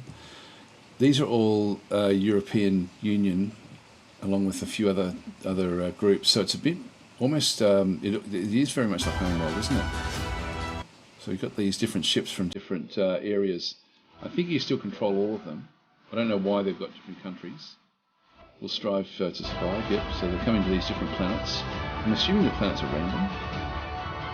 Carrying the torch.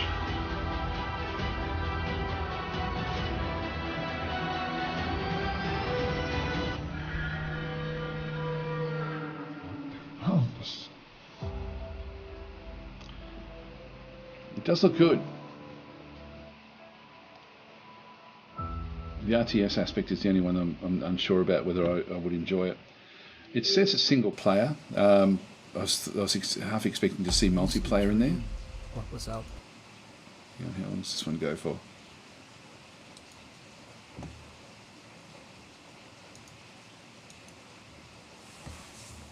I used to dream what was out there. Yearning to know that we weren't alone in the universe. I don't understand what they're saying. Oh, Let's forget about that one. And brink of extinction, fight for survival, scout ahead, organise your fleets, battle for resources. Each planet you come across holds potential for risk and reward alike.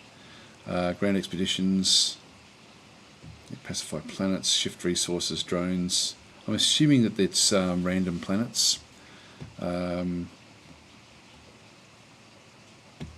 Prepare to fight for the old job. Yep, that's okay. This is mod support. It looks good. It looks very, very good. Anyway, we'll leave that one alone and go back to the list. Okay, so what about Sins of a Solar Empire? If you haven't put that in the list. Sins of a...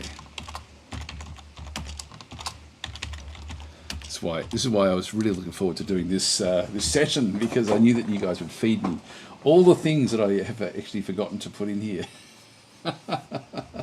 Yep. So don't forget about the solar. Forget about Sins of a Solar Empire 2 on Epic. Be better than or be better when Sins of a Solar Empire 2 is on Steam. Well, that's coming this year to Steam, so I will actually include it. I'm not going to rate the Epic exclusives as being launches, which I'm not going to be puritanical about it. Anyway, so Espiocracy reminds me of the ancient 1995 game called Balance of Power, which I really enjoyed. Yeah, some people really like it. I think most people do like it, those sort of games. I don't, but that's why I rated it so lowly. But I did want to mention it because people are really looking forward to that one. What did we get up to? We've got Fragile Existence. Frostpunk 2 is coming. That would be interesting. Gal Civ we've gone through. I'll skip over some of these little things. Headquarters World War II. I'm not sure when that one is coming, but that looks really, really good. That's going to be probably my best World War II style game of the year, I would think. I'm really looking forward to that one. This is actually the difference between this and, for example, Broken Arrow. Broken Arrow is going to be the bigger game. People are going to enjoy playing that one a lot more. It's going to have much more broad public appeal. But for me, Headquarters World War II is, for me, such a more interesting game for me to play. It's turn-based, which sort of has a big bearing on that. It's like it is a war game sort of style game, but the graphics of it look very, very good. Not as good as Broken Arrow. So Broken Arrow does have better user interface, but the actual Headquarters does an as a war game sort of style game. It's amazing what it does do. Another one that's actually in that same sort of category of having a very, very good user interface is Second Front. And so Second Front is also coming soonish, I think. The difference here is that I think the replayability, I've got 5.5 in for that one. Everything else rates really, really highly with Second Front. What did I do for Headquarters? I got 6.5. I don't know why I gave it more replay value. I don't know why I did that. I wasn't overthinking things when I gave it the scores. But anyway, that is going to look really, really cool when it does come. Headquarters World War II. So it's a fast-paced, turn-based strategy game where your battlefield tactics are as important as your army management skills. So experience, but for me, whenever anyone writes fast-paced, I really I really turn off usually. I normally, if I'm just doing a quick evaluation of something, I'll get to that word and turn right off. I won't read the rest of it. Won't read the turn-based strategy game. So the fast pacing will come from the actual battle campaign itself, not from the actual combat, I think. So it makes sense, but I do turn off from those. If we have a look at this one here.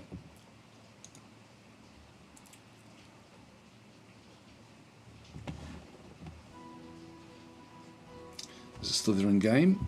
Same with Broken Arrow. Headquarters World War II is a fast-paced, turn-based strategy game set during the Normandy landings period of World War II.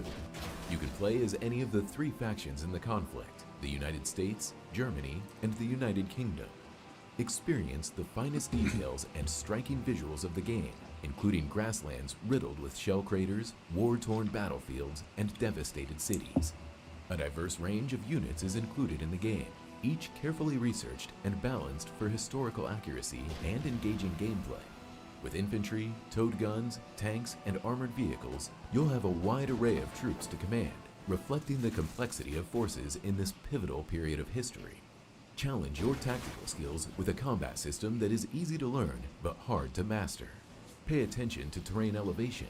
Use destroyed vehicles, fences, and large objects to your advantage as cover, and destroy buildings to flush out your enemies. Flank the enemy armored units to attack them where their armor is the weakest. Land a crushing hit against their side or back armor, capitalizing on their exposed position. Don't forget to upgrade or change your units between battles, level them up, and assign heroes to grant unique abilities. Each unit has a crew, and losing different members during a battle results in different penalties. For example, losing the gunner means you'll have fewer attacks, and losing your driver means you'll have to deal with reduced mobility. Harness your HQ skills, such as calling for artillery or aviation support, and leverage officer skills to improve your combat tactics. Ready to test your skills? Beyond the captivating campaigns, you can engage in skirmishes on 6 diverse maps, or explore a multitude of user-generated maps. Creating your maps is a breeze, whether you use the straightforward random map generation tool or the more sophisticated editor tool. That's why I rated higher. Combine both methods. Generate a random map, then fine-tune it in the editor. But that's not all. Headquarters World War II supports multiplayer battles for up to 4 players, offering real-time connections or the option to use Slytherin's Combat HQ system. Still not enough? Utilize the editor tool to create your own skirmish or multiplayer maps and share them with the community for endless fun. Brace yourself and join the fight. So this for me is goes more into the detail than Broken Arrow, but not as much as Combat Mission. So Combat Mission would still, for me, be a better simulation type experience, but there's a lot to like about this one. Everything is grid based, so that's why it's so easy to do the maps. So you can see everything. There's nothing that's goes off at angles. Where was it? There was something that was mentioned. Like it was mentioning about the crew members, like the actual individual crews on board, like what you've actually got through here, will then do different things as well. So you've actually got, like, depending on who gets taken out. Enemies. Flank the enemy armored units to attack them where their armor is the weakest. Land a crushing hit against their side or back armor, capitalizing on their exposed position.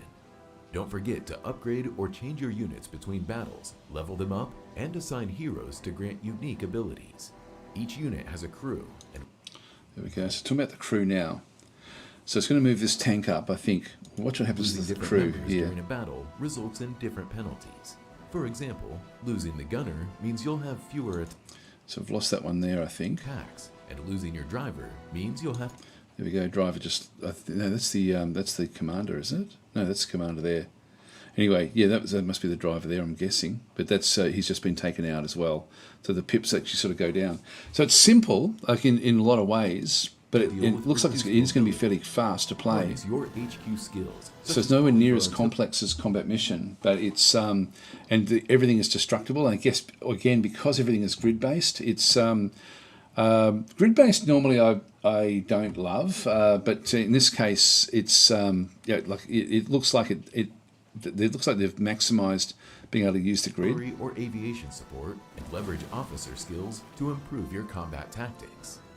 Ready And to test your it looks good as a war game style game. It looks very, very good. So it's not strictly a war game, but it's sort of up there with, it's going to be a good experience anyway, I think. So I'm not sure when this one's coming, but really looking forward to this one. There's a few like that actually. There's another one that I'm really looking forward to.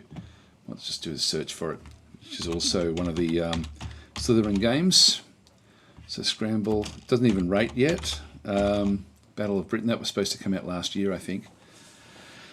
This one doesn't have any actual, I'm not sure when, it's just coming soon, but that could even be 2025 for all we know. It's been delayed so much. This is an interesting one. It's a simultaneous turn. So this is not an auto battler, it's a WeGo system, like Combat Mission. So turn-based dogfighting game with dynamic flight physics. Show your enemies in a 3D airspace by planning your flight path, executing spectacular manoeuvres, and reviewing each plane's movement at the end of every turn. I think this one may be a little bit like Battlestar Galactica Dreadnought with the way that the combat works. And I'll just pause on some of these. So if we have a look at these, we'll just have a look at these screenshots. Oh, they're not very high res. So here we go. So this one here, actually, I'll just go back to the first one. But I'm really looking forward to this as well. So we've got different sort of, that's what we anticipate will actually sort of happen, but we don't know what the enemy's going to do. So as we go through, so it's the graphics look great, but it's this sort of stuff in through here where you've got like the different ways of then manoeuvring, and it looks like it very much is very much like Dreadnought, like Battlestar Galactica Dreadnought, with using it in 3D space, being able to actually see what's going on the map underneath, and sort of directing the planes. But one thing I think this one will actually end up having is the like if you dive, you're going to pick up speed. The speed will then allow you to then sort of climb again, doing things like that in through there as well. So I think that's going to be very, very interesting. And so you've got different aspects in through here as well. Costly maneuver. Wow, this is looking really cool. So this is probably just for setting up where you're going to be sort of directing where things actually go. It's yeah, it looks very, very cool. And then you just play out the WeGo system and watch what happens. I can't wait for this game, actually. This is going to be really, really cool when it does come. You've got how fast they're going in combat. I think this is going to be an excellent little... It's going to be very fast to play, but it's going to be excellent. So anyway, that's Scramble, which I'm hoping comes this year. Let's just go back to F11. That's a few of the war games anyway, so we'll just keep on going. I read that little comment there from Dapper Fox saying, makes sense, Daz is not a fast-paced gamer. So what did we get up to? So Marcus is saying Twilight Struggle is a two-player board game set about the Cold War, widely regarded as one of the best board games ever made. Could even be used as a teaching tool for history.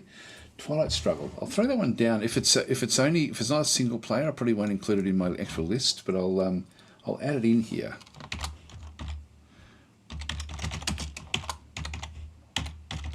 So these are the games I'm going to have to evaluate and just sort of go through them all. What did we get up to? I can see the appeal, but it's not the game for me, though, says Marcus. I think that was to do... I'm not sure which game that was, to be honest. So, Colin Hans is saying, what were some of the worst games you played of 2023? Have that stick out? I didn't play many, to be honest, because I might play a game for like 5 minutes and then stop playing it, so it doesn't really rate. I forget about it. So I don't really have any that I'm disappointed in. I can only think of the games that I really enjoyed. Like if I go back to my Game of the Year stuff, I had 40 odd games in here, and even when you rate them by score, Retro Commander was still great fun to play. I really enjoyed that one, but I'm just not. It's not my type of game. So even the ones I've got down through here are not bad games. They're games I loved.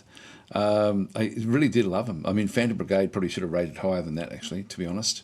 To be fair, Rule the Waves 3, one of the best games I've played of the year, but it's just the user interface was so bad, it was so cumbersome that I couldn't rate that one highly for the Game of the Year. But all of the games on that list I would recommend, every single one of them, no matter what the score was. So yeah, it's a hard one.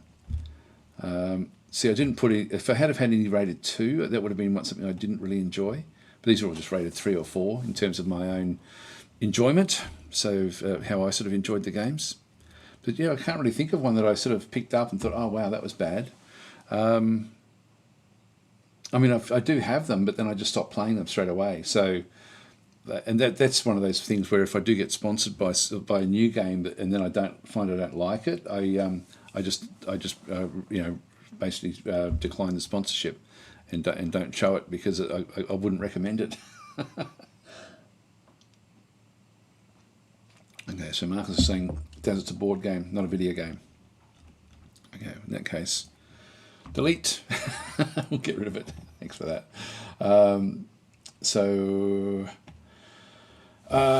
Okay, so yeah, have you checked out Phantom Brigade? I've not myself, but I keep seeing mixed reviews. Phantom Brigade, actually, sorry, I'm just the chat's running away from me a bit here. I'll just make sure I haven't sort of missed anything.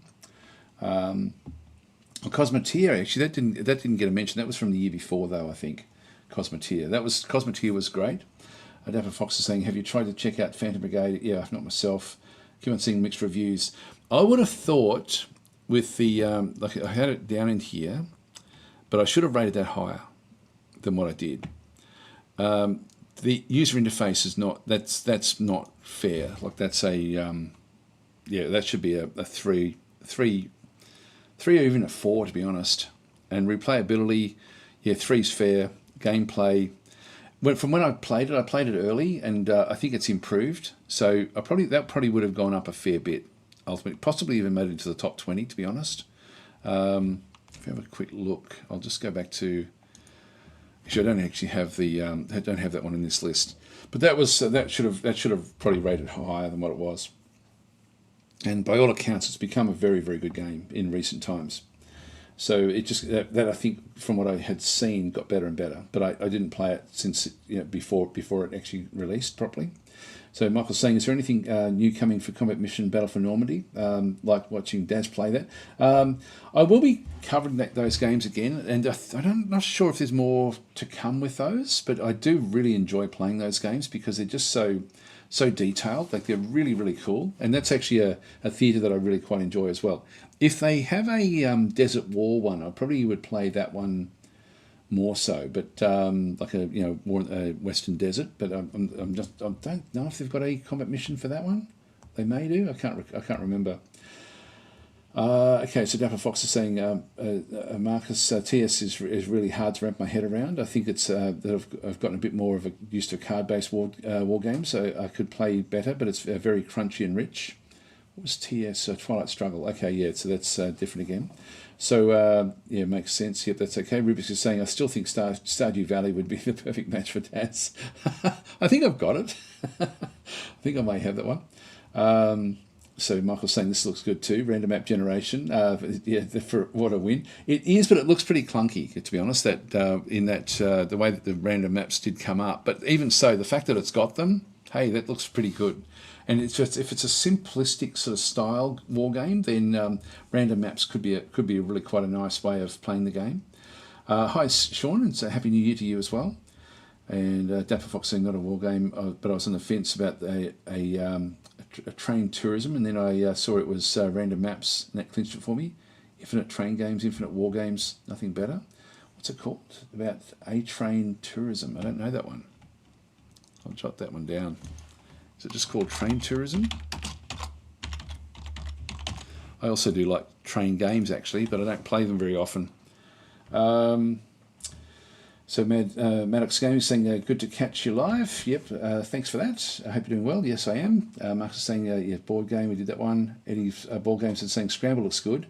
Never understood why the World War I air battles have been ignored per this genre. I think because, well, actually, you're right. By the end of the war, the dogfighting was pretty exceptional, and it really did come down. I mean, there have been old games like Red Baron, which was a really good game back in the day. That was from the 1990s, was it, or early 2000s? There have been, but they've just been a long time since then. trying to think if there was one recently that came out, a World War One air combat game, but I can't think of what it actually was.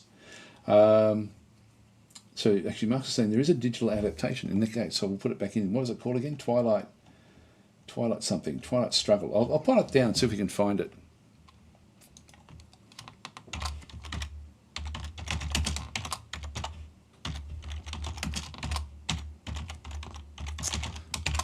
Board game, just so I'm unsure. I'll just put some question marks at the end of it. So we'll get there. We'll get there.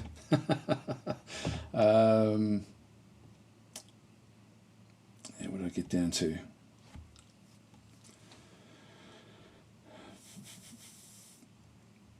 Yeah. So Michael's saying, I think I remember that one, but it was so buggy I didn't like it. I'm not sure which game you're referring to. I enjoyed Labyrinth Solo much more, maybe because I was alive through the War and Terror, but not so much during the Cold War. Oh, okay. It's one of the few online adaptations I own, much easier to lose over and over again when I don't have to set up and put it away. I think it was Immortal Realms Vampire Wars. Okay, yeah, okay, that was... yeah, that's true actually. Immortal Realms, that was from the year before, I think. That was one that had a real lot of promise, but the actual implementation was disappointing. Yeah, that's true. I think that was from the previous year, because I played a bit of that to try to just get my head around it, and I really liked where it could have gone, but it just wasn't well put together. And you do get that, unfortunately, with games where the actual development is poor, and that was one of those, in my opinion. So Different Fox saying, is Labyrinth an online implementation too, Marcus? Marcus is saying it's a board game similar to Twilight Struggle. It's a digital adaptation, though. Okay, so we've got Blackpool is saying Ascent of Ashes. That was one that also I was looking forward to, that one coming out. I might pop that one in my list because I did like the look of it, but it was too early in its development for me to get into last year. But so that's OV, isn't it? That one does look good. Bit of base building, bit of raiding, stuff like that. So it's Ascent of Ashes looked very interesting with the graphics that it had, but when the actual gameplay itself was pretty poor. But that's in very, very active development. So A-Train Tourism. It's I'll still pop it in there and just have a bit of a look. Again, if these are from previous years, they probably won't make any sort of list, but we'll see how we go. Yeah, love Red Baron on my 386 SX as a legit spoon. There we are. Wings of War, got a digital game last summer. Okay, it's might throw that one in just in case. I can always just reject them if the timing is right. And Wings, an Amiga game. There we go. That won't be available on Steam, I don't think. So Betty Board Game said per World War One battle. So I was thinking more in line with the board game, Dawn Patrol, for example. And I was like, oh yeah, that was cool. That was a great game, wasn't it? Yeah, that's great. Have you seen White Sands? Looks like a neat game. I haven't. No, I don't know about that one. Thanks for this, guys. I'm liking getting these lists. They're very, very helpful, and having a structure now to put them in is going to be awesome. What do we get up to? We did talk briefly about Manor Lords. That's going to be massive this coming year. So that's going to be a major game. I'll skip past March. That one, actually, maybe I won't. This is one of these games again that I do. I sort of something about it I like.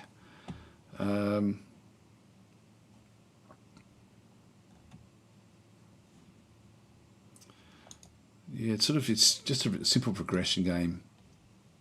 Actually, no, I won't bother talking about it. I probably won't include it on any of my lists in the end. I think it sort of rates fairly low. Yeah, it's a low rating all the way across, and that's my personal want to play it means that it's under average. So it's probably not one that I want to cover, like Neverdark. But I put them in there because I thought that there may be people who do like them. Mars Tactics, I'm really looking forward to this, and I don't know why. You guys have been so negative about Mars Tactics. It looks so good. It looks so damn good. I'm gonna try one more time to get you involved in the beauty that is Mars Tactics.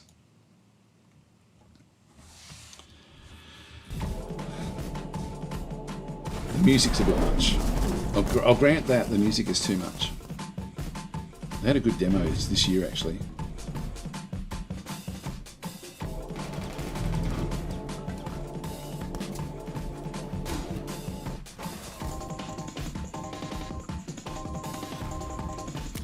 Yeah, music's terrible. So it's deformable terrain. It was fun playing the demo, but I'm really looking forward to this one. Semi-random maps as well. Yeah, Bibicus is saying I enjoyed the Mars Tactics demo. Yeah, it was good. It's very, very cool. And actually, Draperfox said I'm looking forward to Mars Tactics too. That's good because when I first showed it, probably a year ago now, people were like, oh yeah, no, that looks boring. But I've got to say the music is annoying as all hell.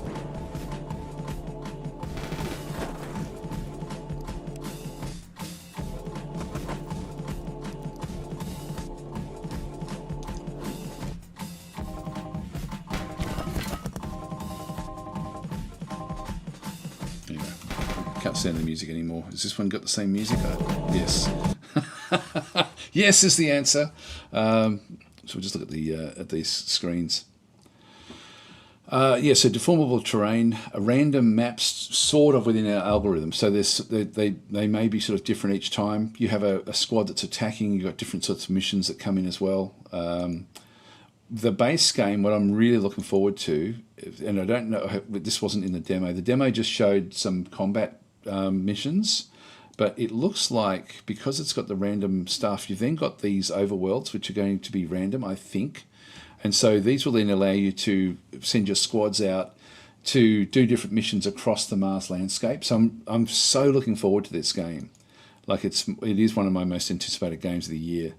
It's looks incredible. Yeah, so random sort of stuff happening back and through here, picking up different bits and pieces, so scouting is going to have to be really, really important. It's just looks, for me, it just looks exceptional, but I don't know when it's coming. Not sure when it's actually going to hit, but so looking forward to that game.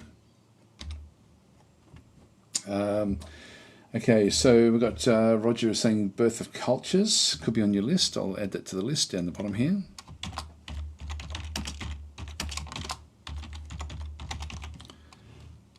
Okay, I don't know about that one.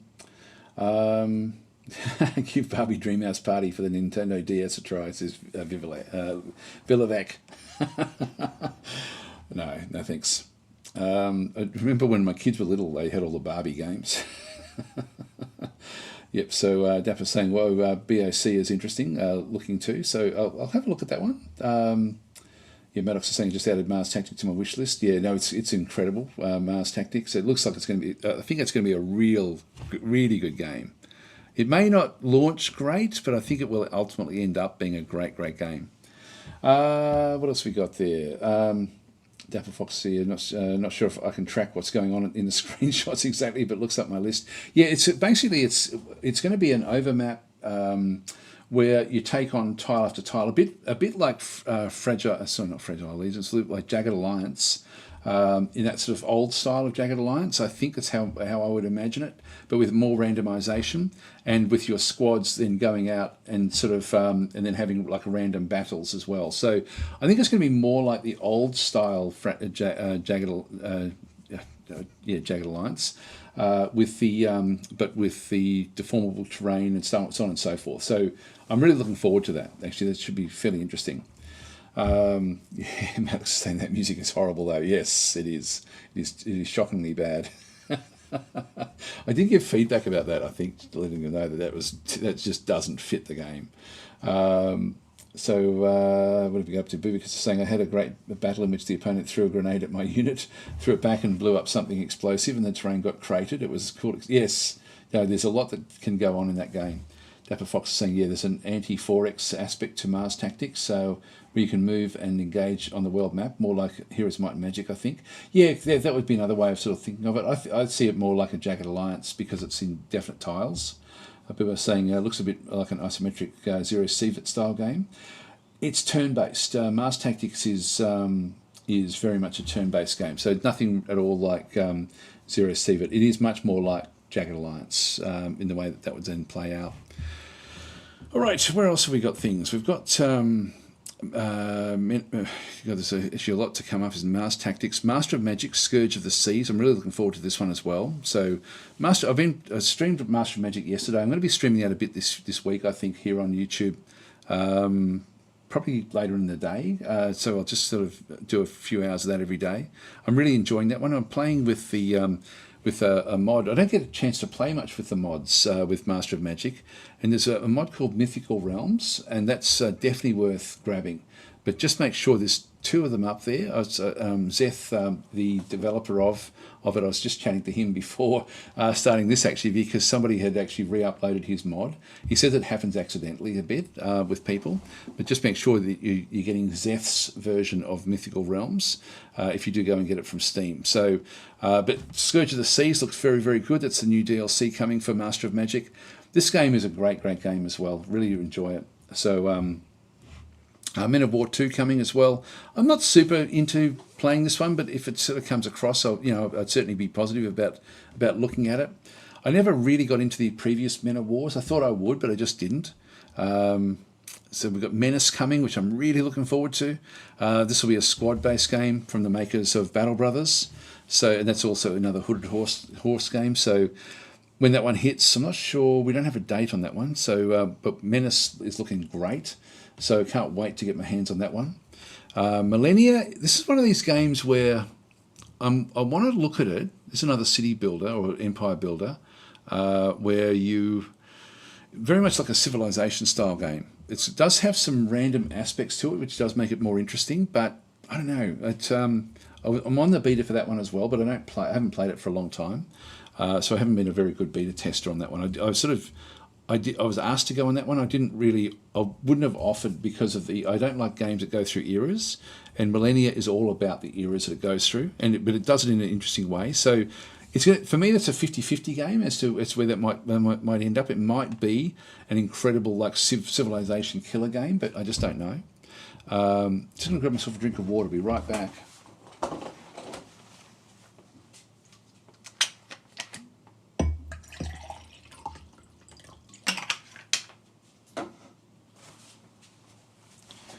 Yeah, so Millennia is a paradox game, so that will be coming through turn-based. It's got there's a lot to like about where it's heading, but I played it very, very early on, and so I do want to let it go for a little bit and then come back and have another look.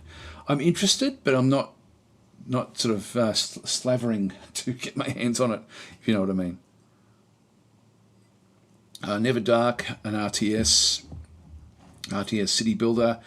Looks pretty boring to me. Don't know what other people would think of that one. Anyway, I'll skip over that one through there. So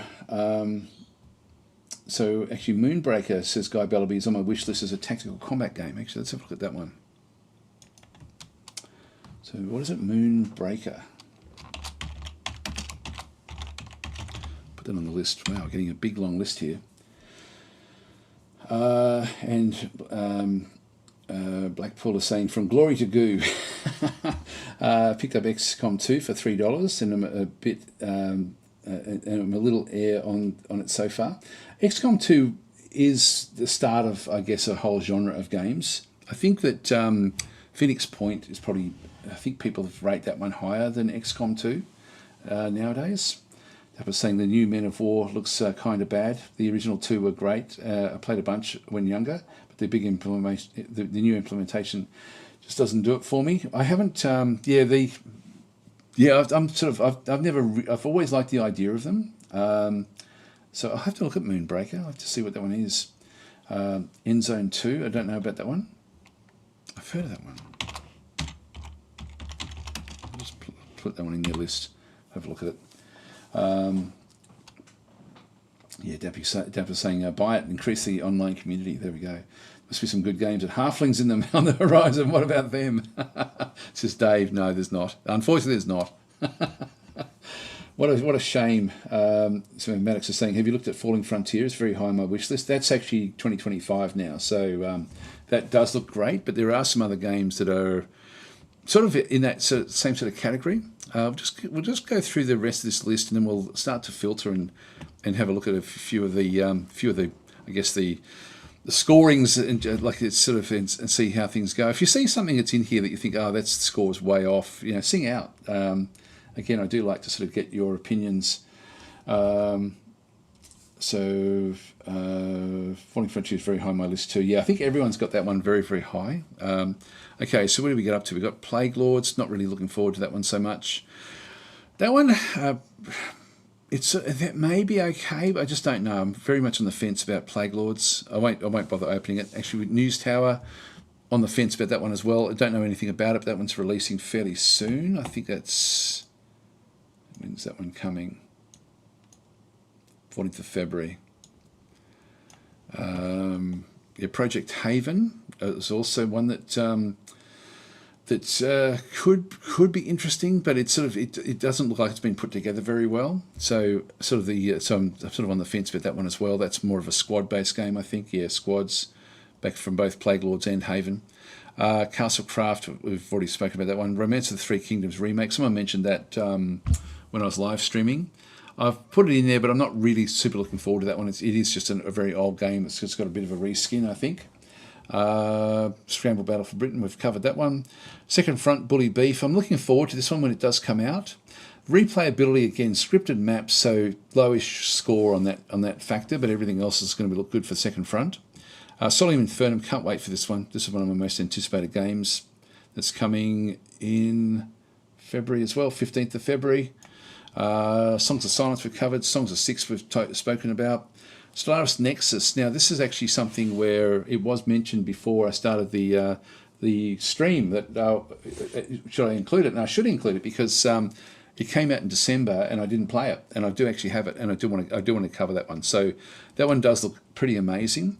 The comment from when it came out was saying that probably people don't play it much because they think it's a DLC for Stellaris.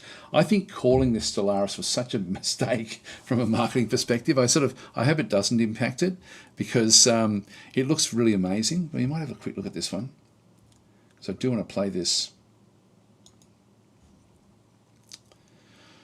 It has very little to do with Stellaris. I mean, it's still made by Paradox or Paradox Arc. Let's have a look at this thing.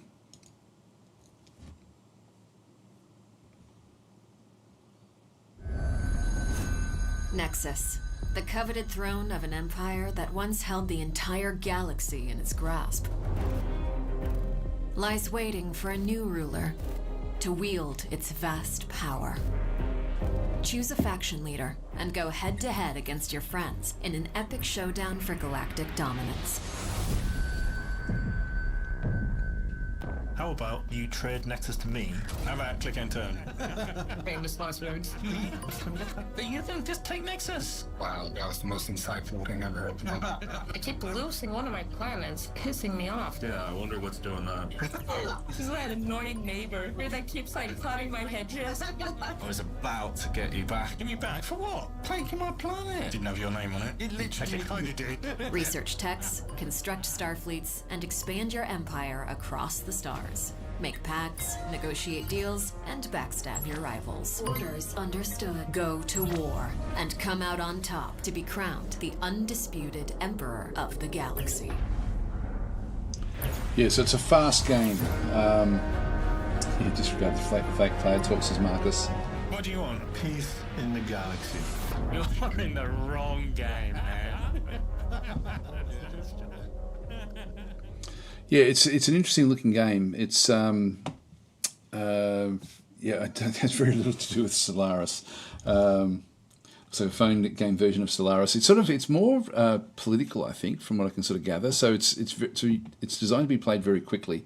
I wasn't interested in playing it, so initially I was sort of going to bypass it, but it does actually play. You can play single player on it as well. So, but they don't highlight that fact.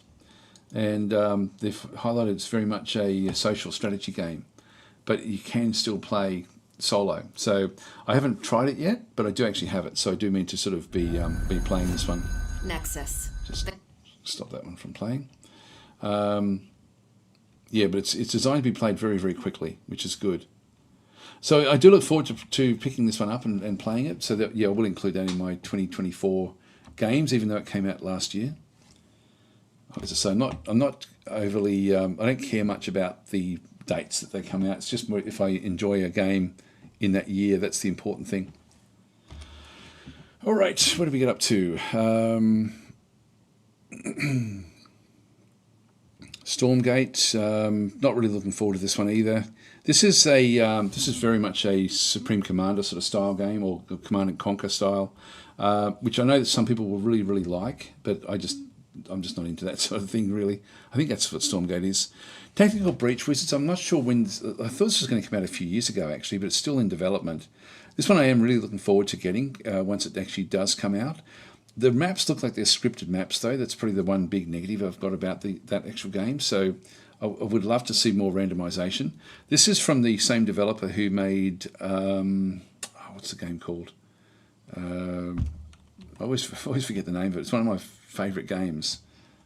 I'll just minimise and have a quick look so I can see if I can see it here. Where are you? Heat Signature. So it's the same dev that made Heat Signature.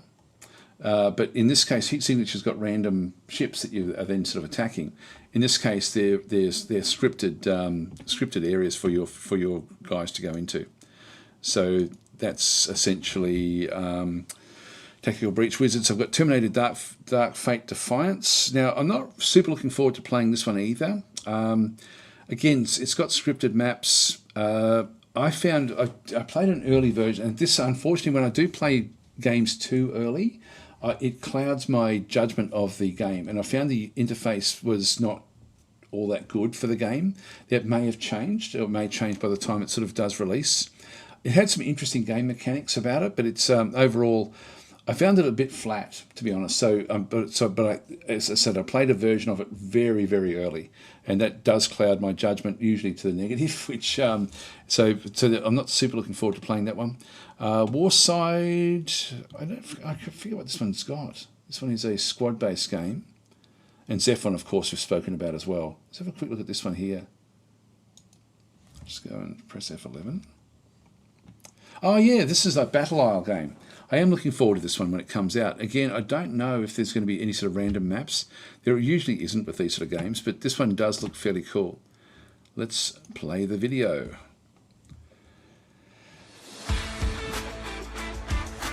So Advanced Wars sort of style.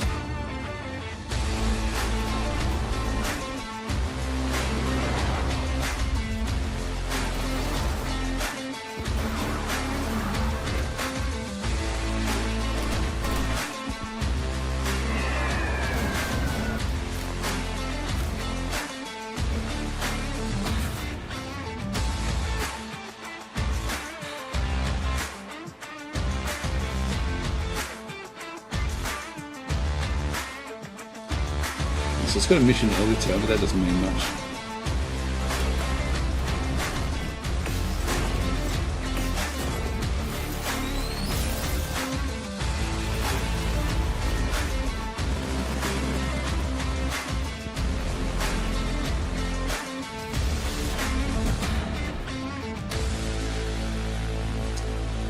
So that's one I would like to play, but I don't know why someone doesn't make a game like this, but with random maps. So I reckon that'd be awesome. So it does have the map builder, 25 unit types, so it's not very much either, to be honest. 25 playable commanders, story campaign, 30 missions. That doesn't interest me. Yeah, multiplayer, which you expect for this sort of game. Yeah, I don't know. It's sort of one of these things where, yeah, built-in mission editor for both single and multiplayer. Again, random maps for me would be awesome with this sort of game. And Fog of War. I'm trying to think of these. There's a game that's sort of like this. What's it called? It's a really old game now. that does actually have random maps, but it's so hard to find games that that actually do this one well. Do random maps with this sort of style of combat. It's very pure combat. It's almost like a bit puzzly. So saying 12 commanders. It's not that much usually. It'll just be different ways of playing. We have 12 playable commanders, each with unique passive skills and battle powers. It's I think that the best game out at the moment that does this one is what's it called again? My mind keeps on going blank. I'll just minimise that for a second. That was Wargroove. Wargroove probably does it the best at the moment, but it's still not random maps. So that's why in my Game of the Year, Wargroove didn't actually rate that highly, even though I think it does an incredible job. So Wargroove was down here because of the lack of replayability. So it just doesn't do that one very, very well. So anyway, back to the list. So we've done the actual list, and we've actually run out of time. I think it's time for a marble run. Is there anything that you want to see in the list, like a comparison? Because I've built this so I can actually sort of go and, for example, look at. Actually, let's do all the ratings. Let's do the ratings for all the different classifications and just see that comes out on top. So do the top three. So I'll just do the scores. Sort Z to A. Okay, so overall, Dwarf Fortress Adventure Mode, Galaxy 4 Warlords DLC, Solemn Infernum, Factorio, Distant Worlds 2, Menace, Falling Frontier, which is 2025. Actually, I'll just do F11 again. So that was not strictly going to come this year. Headquarters, right up there. Master of Magic, up there as well. Mars Tactics, and Scramble, etc., down through the others. Dom 6, like if instead of sorting by score, if I sort by this extra column, which is my desire to play the game, you'll then find that I've got Mars Tactics, Dominions, and Fog Kingdoms all equally at the top, followed by Dwarf Fortress, Distant Worlds, Menace, Headquarters, Manor Lords, Tactical Breach Wizards, and Solemn Infernum.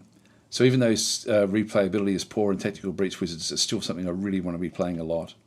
So that's sort of, I'll just go back to the score system again, Z to A. So too many in turn-based strategy, so I won't worry about those. Auto battlers, I think we had a look at that one before. RPGs, I don't tend to play many of these. Because they tend to be scripted. So we'll just go and turn off those. So there's a fair few there actually.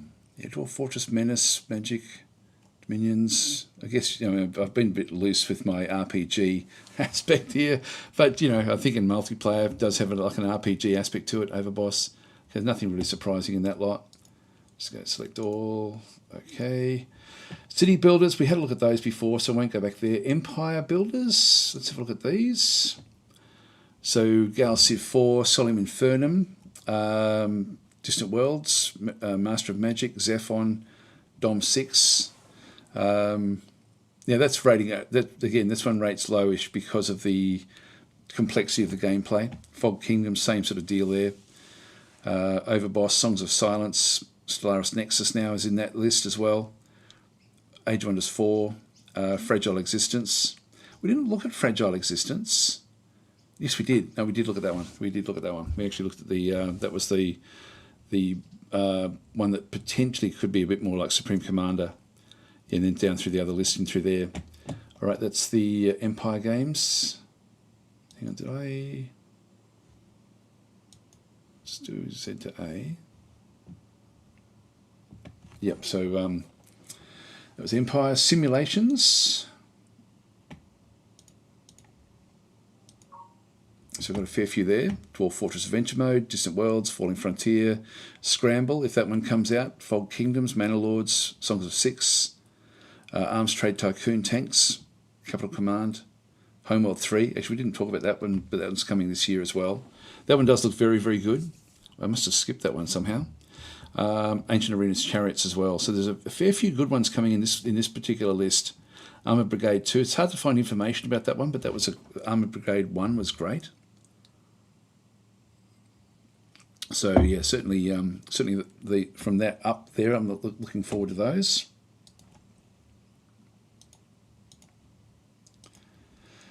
Board game style.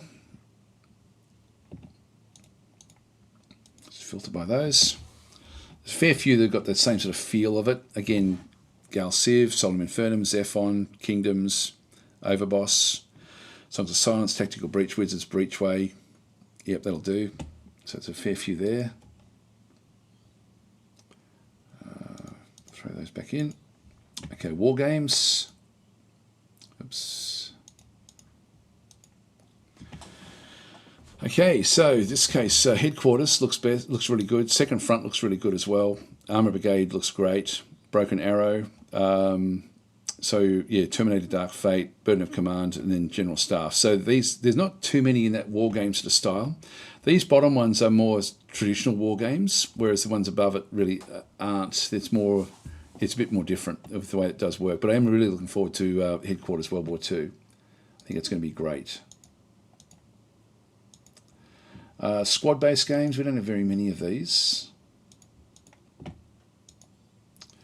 So Mars Tactics right at the top.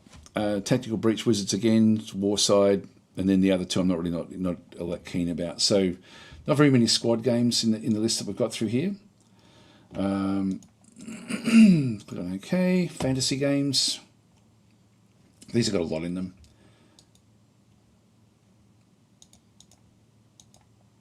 Actually, not as many. Dom 6 at the top. Overboss, Songs of 6. Songs of Silence, Age of Wonders 4. Yeah, Light No Fire is in there as well. So there's a few in there. Historic, I sort of went with anything that was even like loosely historical. So like loosely realistic. Even with Tactical Breach Wizards, that features in here as well.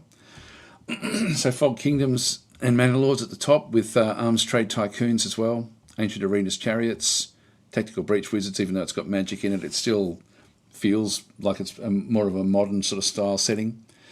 Second Front, yeah, there's a fair few good ones in that one there. A lot of good ones actually coming in through that one. And then Futuristic is more your space combat and stuff like that.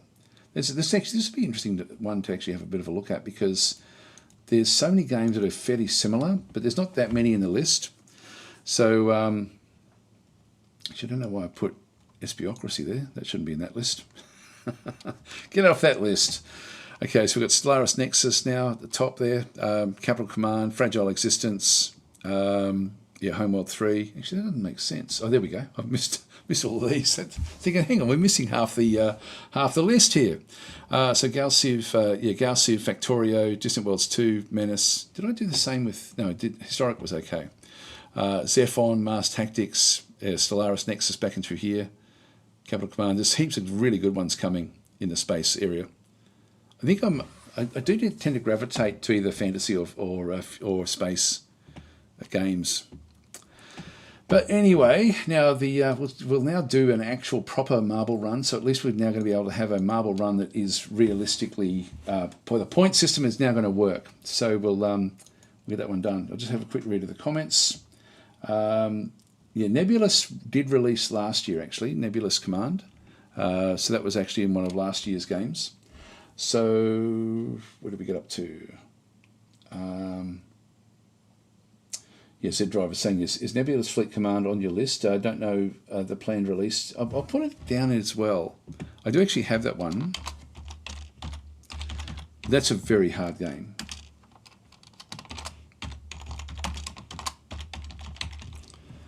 So I'll throw that one in the list as well. Also Yield Fall of Rome. I don't know that one.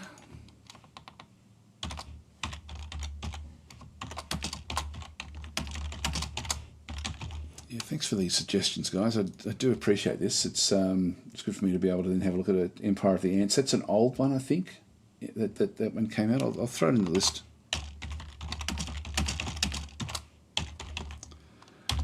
Okay, and yep, let's get to the marble parts. It says, well, not yet. Beyond These Stars. I don't know what that one is.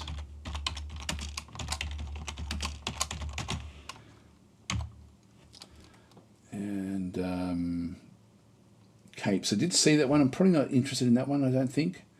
Yeah, Dom 6's Hype says Dapper, yes. What about Field of Glory Kingdoms? That's in my list. Absolutely. That's one of my most anticipated games. I'm on the beta for that one now, so I'm going to be able to play that one a little bit.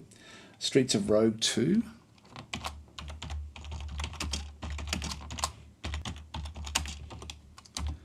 I should check that one out, I think.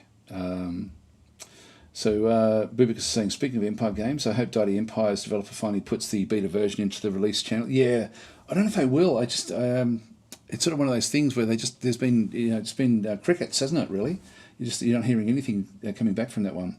Age of Mythology Retold, I don't think I'll bother with that one. Classified France, yeah, that one looks pretty good.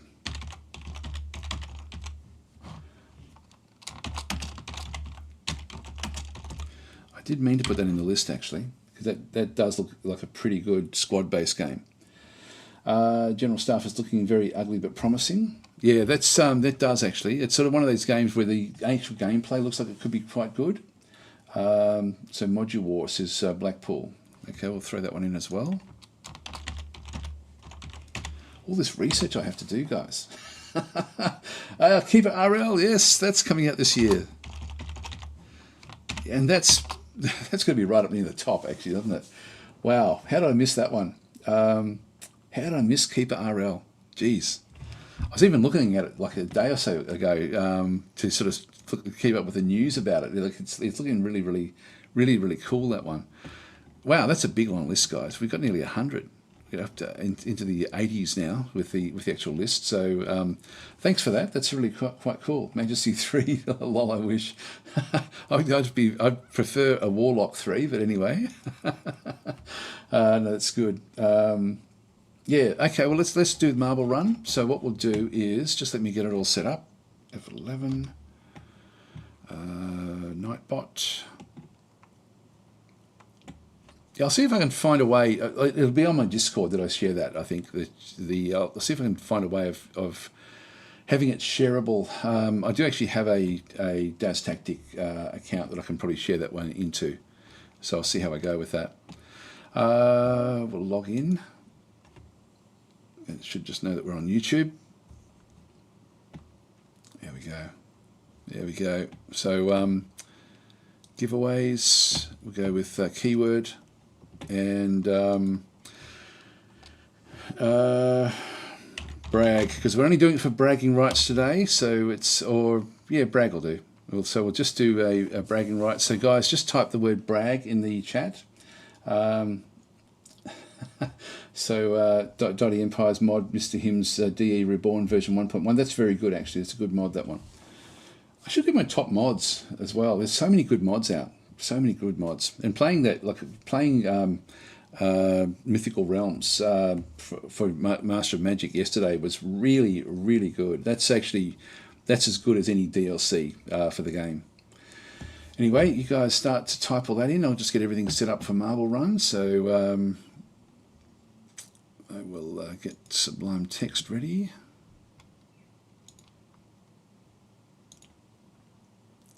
Get rid of all that stuff.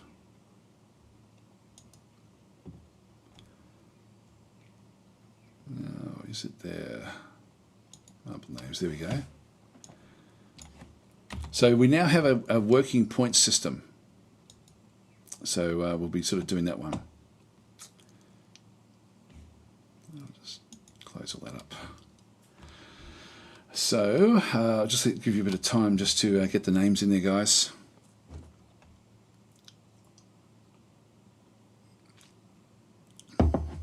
This will be the first winner of 2024.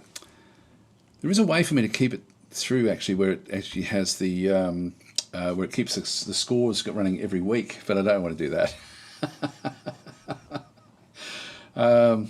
So Guy Bellamy is saying, have you changed Marble Run scoring? Yes, what it is I was supposed to set up, it's got its own system for actual live runs, but because I'm doing this on YouTube and not on Twitch, it's not designed for YouTube. And so on Twitch, it keeps track of the actual users, but when you do a simulation run, it doesn't. So I'll have to, I'm still not 100% if this is going to work, but we'll see how we go. So how are we going? We've got, I think that's all, so we'll now just go and grab these. So this is purely for bragging rights. Let's do a copy there.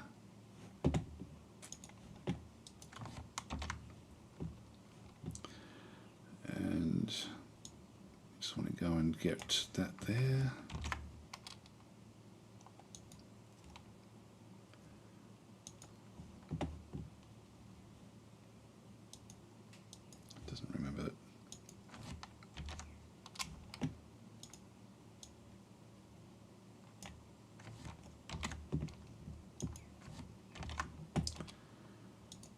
There we go. That's got everyone, so that's good.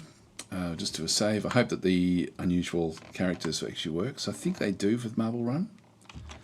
Just save that one. Actually, yep, so that's all everyone. So now it is more about skill. I should win every time. Yes, it is very much skill driven now. Well, it wasn't capturing. It was fine when we were doing just one race, but now that we're doing Grand Prix, that was the problem. So shift right click lets you select, do column select. Oh, does it? Shift right click. I'm not sure. Anyway, it's I'll leave that one where that is. If you meant on Sublime Text, I'm not sure. So I'll minimize that. Did I save that one? I think I did. Yep, that's saved. That's fine. Okay, Marble Run. Here we go. Marbles on stream.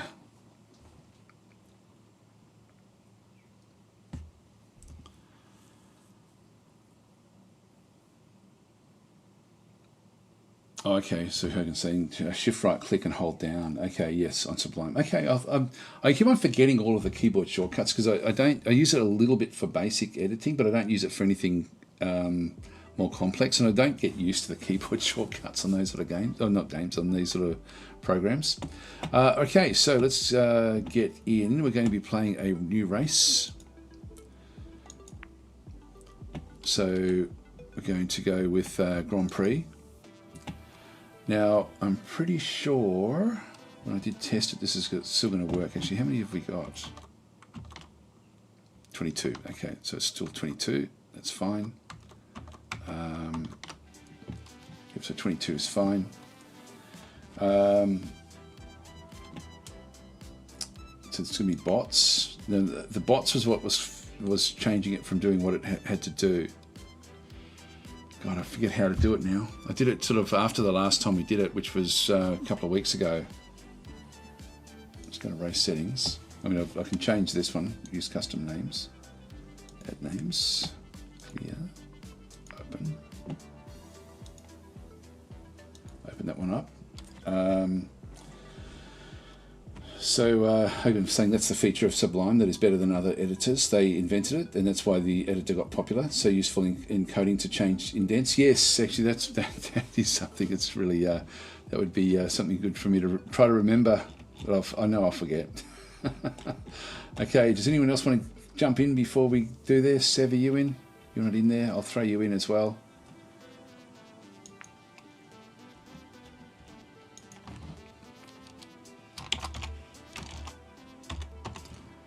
No other takers? That gets everyone? Yep, okay, we're done. So it'd be 23. So we'll finish that one.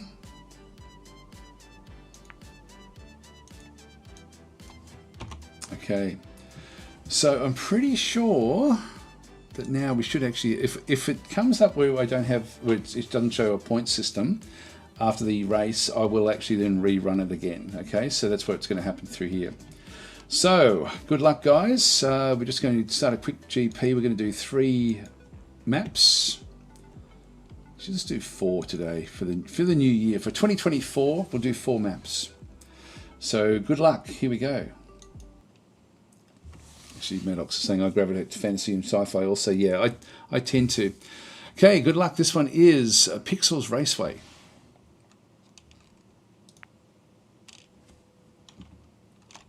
Be the first one off the list. Chond, Roger, going straight through. Yep, Serenity down the bottom there. Yep, Chond's the first one into the bottom layer. Serenity's the first one into the actual loop, though. Then we're going to have the guys all catching up. A.S. Russell's now in charge, so Stithel's is coming second. Serenity and Sinmora. Serenity coming a bit faster, now hitting the obstacles. A.S. Russell still through first. Back this way. The points are all important now, guys. Wow, straight through.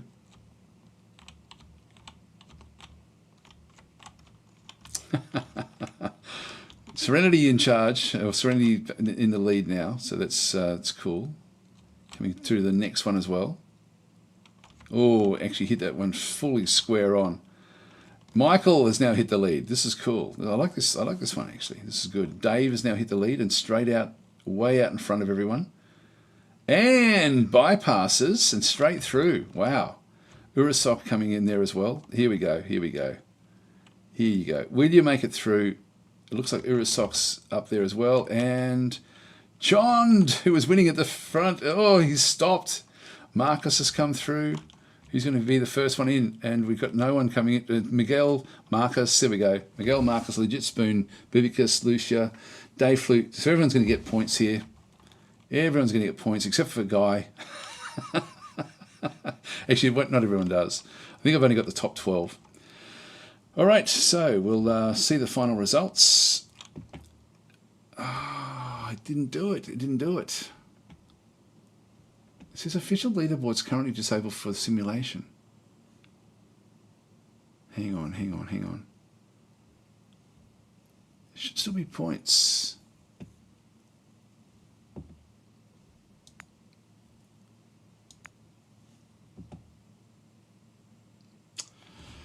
Why is it not working? Oh, here we go. That's the one. Okay, I've got to set that one up there. So this is so ChatTactic was what we were looking at through here. So this is the point system. So Miguel gets 10 points. Marcus gets 8. Legit Spoon 7, 6, 5, 4, 3, 2, 1. Yeah, so actually only 9. The top 9 get the points. Everyone else gets nothing. So that's actually where it does go. So that's the start. So there is a gap of 2 between first and second, and then basically just 1, diminishing by 1 as it goes down through the list. So next map, Tundra Tumble.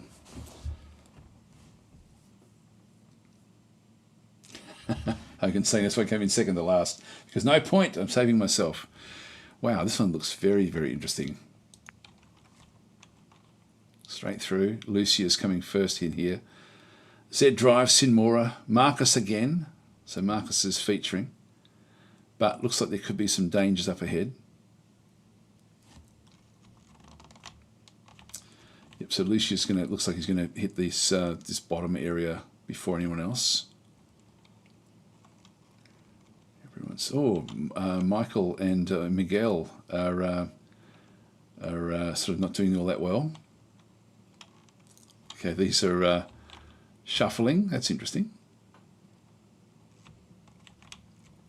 So people going different ways. We may get a few people being knocked off here. Quite often these go up at a fairly strong rate. There's there goes Lucia, Marcus, Z Drive. They're all dropping off. And Hugh David is now gone as well. So only a few of them making it through. It's a brutal game. Yep, so yeah, this one's got no, you got to hit it just right. What about Miguel and Michael? Well, are they going to miss? Oh, Miguel is through. The others are now in this thing. Chond is the first one out. Michael is coming down the loop and made it through. Okay, so Chond is going to make his way through here, easily ahead of everyone else. Legit Spoon coming in second. So it's getting there. So Chond is a leader, or winner. Legit Spoon coming in second. Looks like Roger and Bubo coming in third and fourth. Just let them all come up. So the map is killing itself off, but don't know if everyone will make it out in time.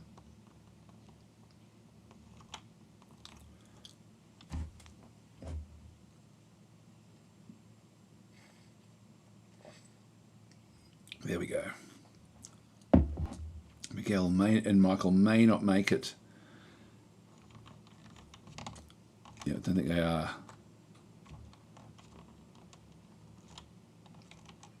I think Michael's gone.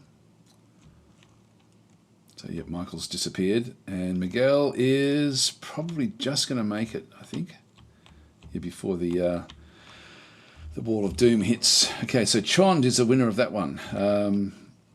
So we'll see the final results in through here. Again, if we have a look at the points. Yeah, I'm hoping that will keep on carrying over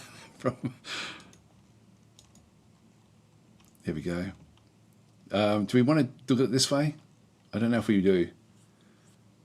Don't know if we do. So we'll I'll just keep it with results at this stage. All the points. So the points from that one there were should be 10 to Chond, 8 to Legit Spoon, Roger, and through here. So when we do look at the actual Grand Prix scoring, we are getting 7 plus 8, for example. We're getting 2 lots of 10s in through there for coming in equal second, and then we've got 9 in there for Bubicus and Bubo. This is a better way to do it, isn't it? This is a much better way to do it.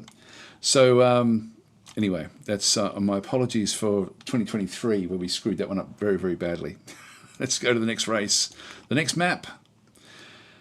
So map number 3 is yeah, we'll actually see what the leaderboard is at the end of each of these. So we'll start the race. Sev straight through and yep, hitting the lead. Whoa, what was that? What the hell was all of that? No idea. Don't think it's affecting anything. Okay, so Chond is back out in the lead again. Roger, Hogan, Serenity. Whoa, got hit massively there. Wow. I can't even keep up. Everyone's miles behind. Will Chond fall off? Will there be something else that will stop Chond from moving dramatically ahead of everyone else? I'll just press number 1. Okay, it's rolling backwards now. Here comes the others. Yeah, it got hit by these magical things. Let's go back the other way. The others are so far behind. Here they come. Oh, they get exploding. They explode. There's Chond coming back the other way. Zed Driver's now hit the lead. Poor old. Actually, Zed Drive's going backwards now. So now comes Bubicus. Don't hit the. Oh yes, you did, and that gave Zed Drive a power swoop. Okay, Bubicus is now hit. Actually, this is interesting. This one. Sev is coming through, just dribbling on through, missing all. Oh no, did actually hit as well. So they're all struggling to get through here. And Hogan is way out in front now. So Hogan is going to make it through, I think. Oh no, it's going to hit this one. And actually managed to explode the right way. That was lucky. But not this time. Hogan is gone. Hugh David is now coming for, number 1. No, Urusok. Urusok is now number 1. Wow, so close. With Hogan almost made it through. Let's just go and have a look. Guy Bellaby coming back. So no one's really making it through here. Let's just go back and have a look and see who can make it past this part of the map. A.S. Russell doing fairly well. Whoa. This is a dangerous map. Now, will you make it through? Yes, you will. And missed. Too aggressive into the finish line. Got thrown off. Here comes Michael. Needs to make up for ground from the last run. Going backwards again.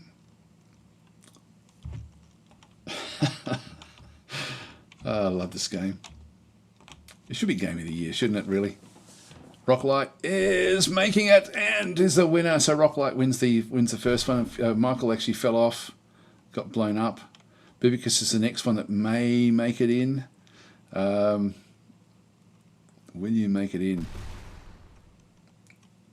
No, going backwards. Now it's Lucia, Roger. There's not too much in the way, but you just got to bypass that one. Looks like Lucia's going to be the next one in. Just avoid that exploding barrel. Okay, here we go. Getting a lot of them now coming back in. There we go. And there we go. So there goes Marcus and Sev. Both got blown up by that barrel. No more barrels in the way. So everyone else should make it, unless this, yeah, actually the last ones here aren't going to make it. So Mr. Fleagle's Mass Class, Miguel, Bubo, Chond, who was leading so far out in front at one stage, Dave Flute, they're all going to not finish the game. There we go. So the winner is Rocklight. Congratulations. Let's have a look at the final result here. So Rocklight was finished first. You got Lucia. So it really didn't, like all these didn't finish. So there's still 0 points for all of those. Let's have a look at the point allocation. So that's the point allocation through there. So Hugh David was the last one to pick up any points there. So we'll look at the Grand Prix totals. So we've now got Legit Spoon coming out in top. Bibicus, Roger, Lucia, Miguel, Rocklight up through here as well, and Chond also had one finish. And the others sort of going further back through the list there. So yeah, the 3 winners are all they're the only points that the 3 winners have picked up. The others up the top here have actually picked up a bit more. So the Legit Spoon must have finished fairly well in a number of these races. All right, let's just go back again and do the final map. Marble Factory.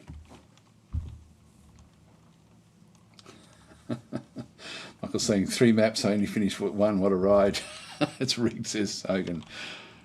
It feels that way. This will sort a few of you out. I think this is one where there's a lot of things that don't actually get through here from memory.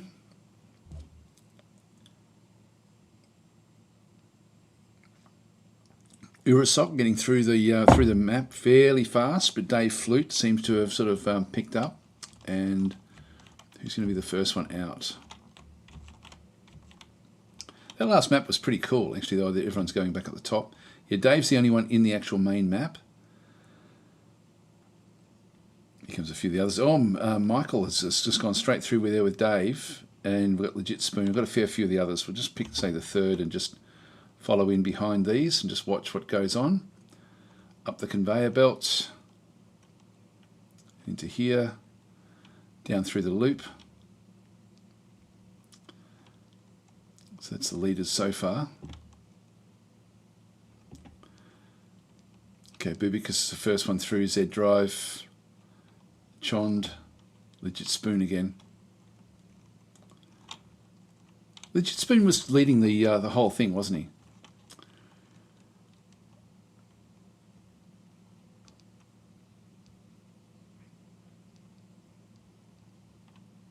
Okay, straight through there. So Legit Spoon is... so Z Drive is still a fair way out in front. There's a few in front of this one. Let's just zoom ahead. Just see who gets out. So Z Drive is a long way up on these conveyors. Now you've got to be a bit careful here, I think.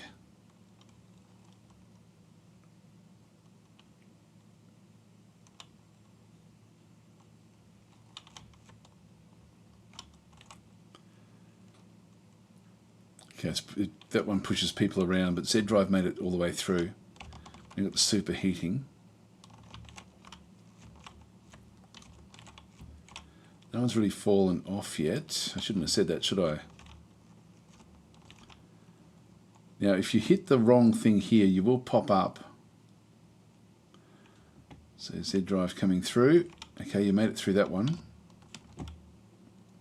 Sev is coming second. Z Drive straight through. This is the crash testing.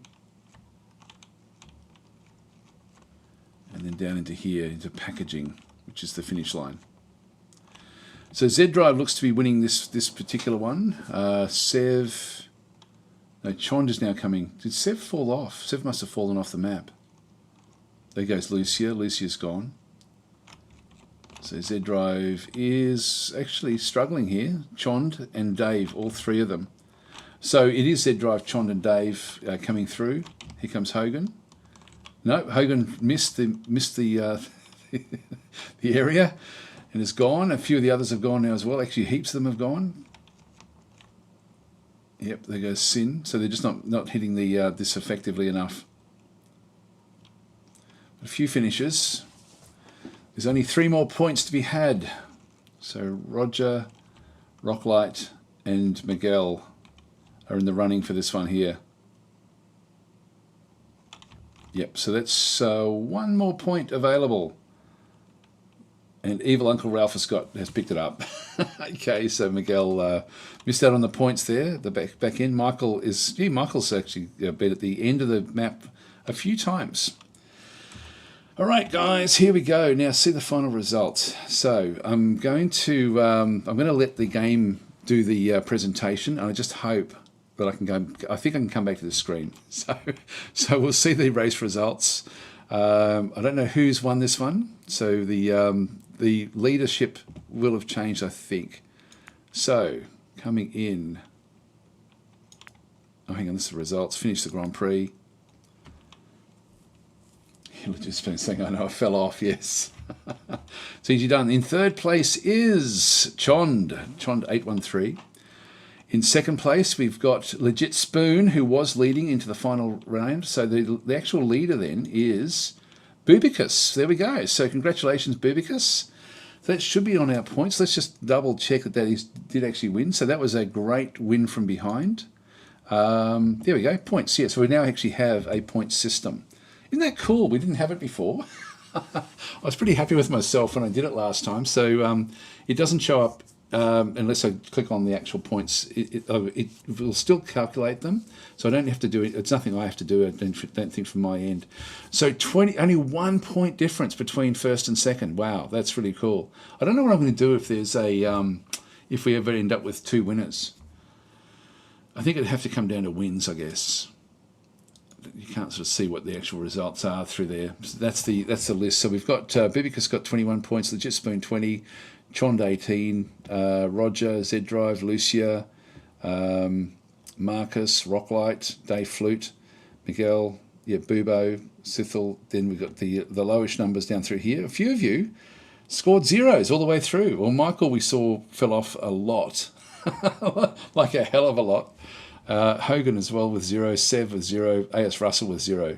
Funny, I thought A.S. Russell was in the lead there at one time. So anyway, that was pretty cool. If I press escape, I'll go back to the main menu. Is that going to give me the list? No. So I've got leaderboards. Not sure if that will then show it. No, it doesn't do it. Local. It was here's where I had to set it up.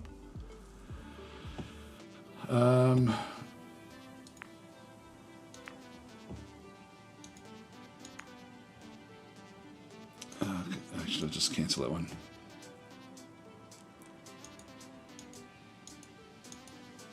Yeah, I'm not sure how to see it, so we can't go back to look at the previous runs. Anyway. It was Bibico. You've got you're the first winner for 2024. Don't win anything, but you do win the bragging rights. I was saying lowest on the list, yes. Yeah, so Miguel was saying it was fun. I liked the castle run. I did too, actually. That was really, really quite cool. But that was a good finish. I'm glad that we got the points going. So that's actually sort of working out fairly well. Anyway, guys, I'm going to leave it there. So thanks for watching, and thanks for being part of this first one for 2024. I hope that it's going to be a great year for everyone. It's going to be certainly a great year for gaming by the looks of things. But no, it's that was good fun to do that one there for the start of the year. Actually, with that point system working, we might sort of make it a four race run just to sort of see where the points actually end up. But that was good. So at least we're going to have actual points that work this year. So we've got to figure out what to do if there's a dead heat.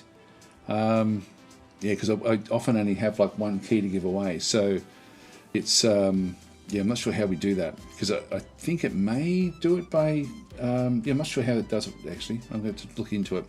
Anyway, guys, I'm going to leave it there. Thanks for watching, and I'll catch you next week. I will be streaming a bit this week as well. Maybe streaming some more Master of Magic through this week. I've really enjoyed that yesterday, playing that one, so I'll probably do that one again today in a few hours' time. I'll catch you all later.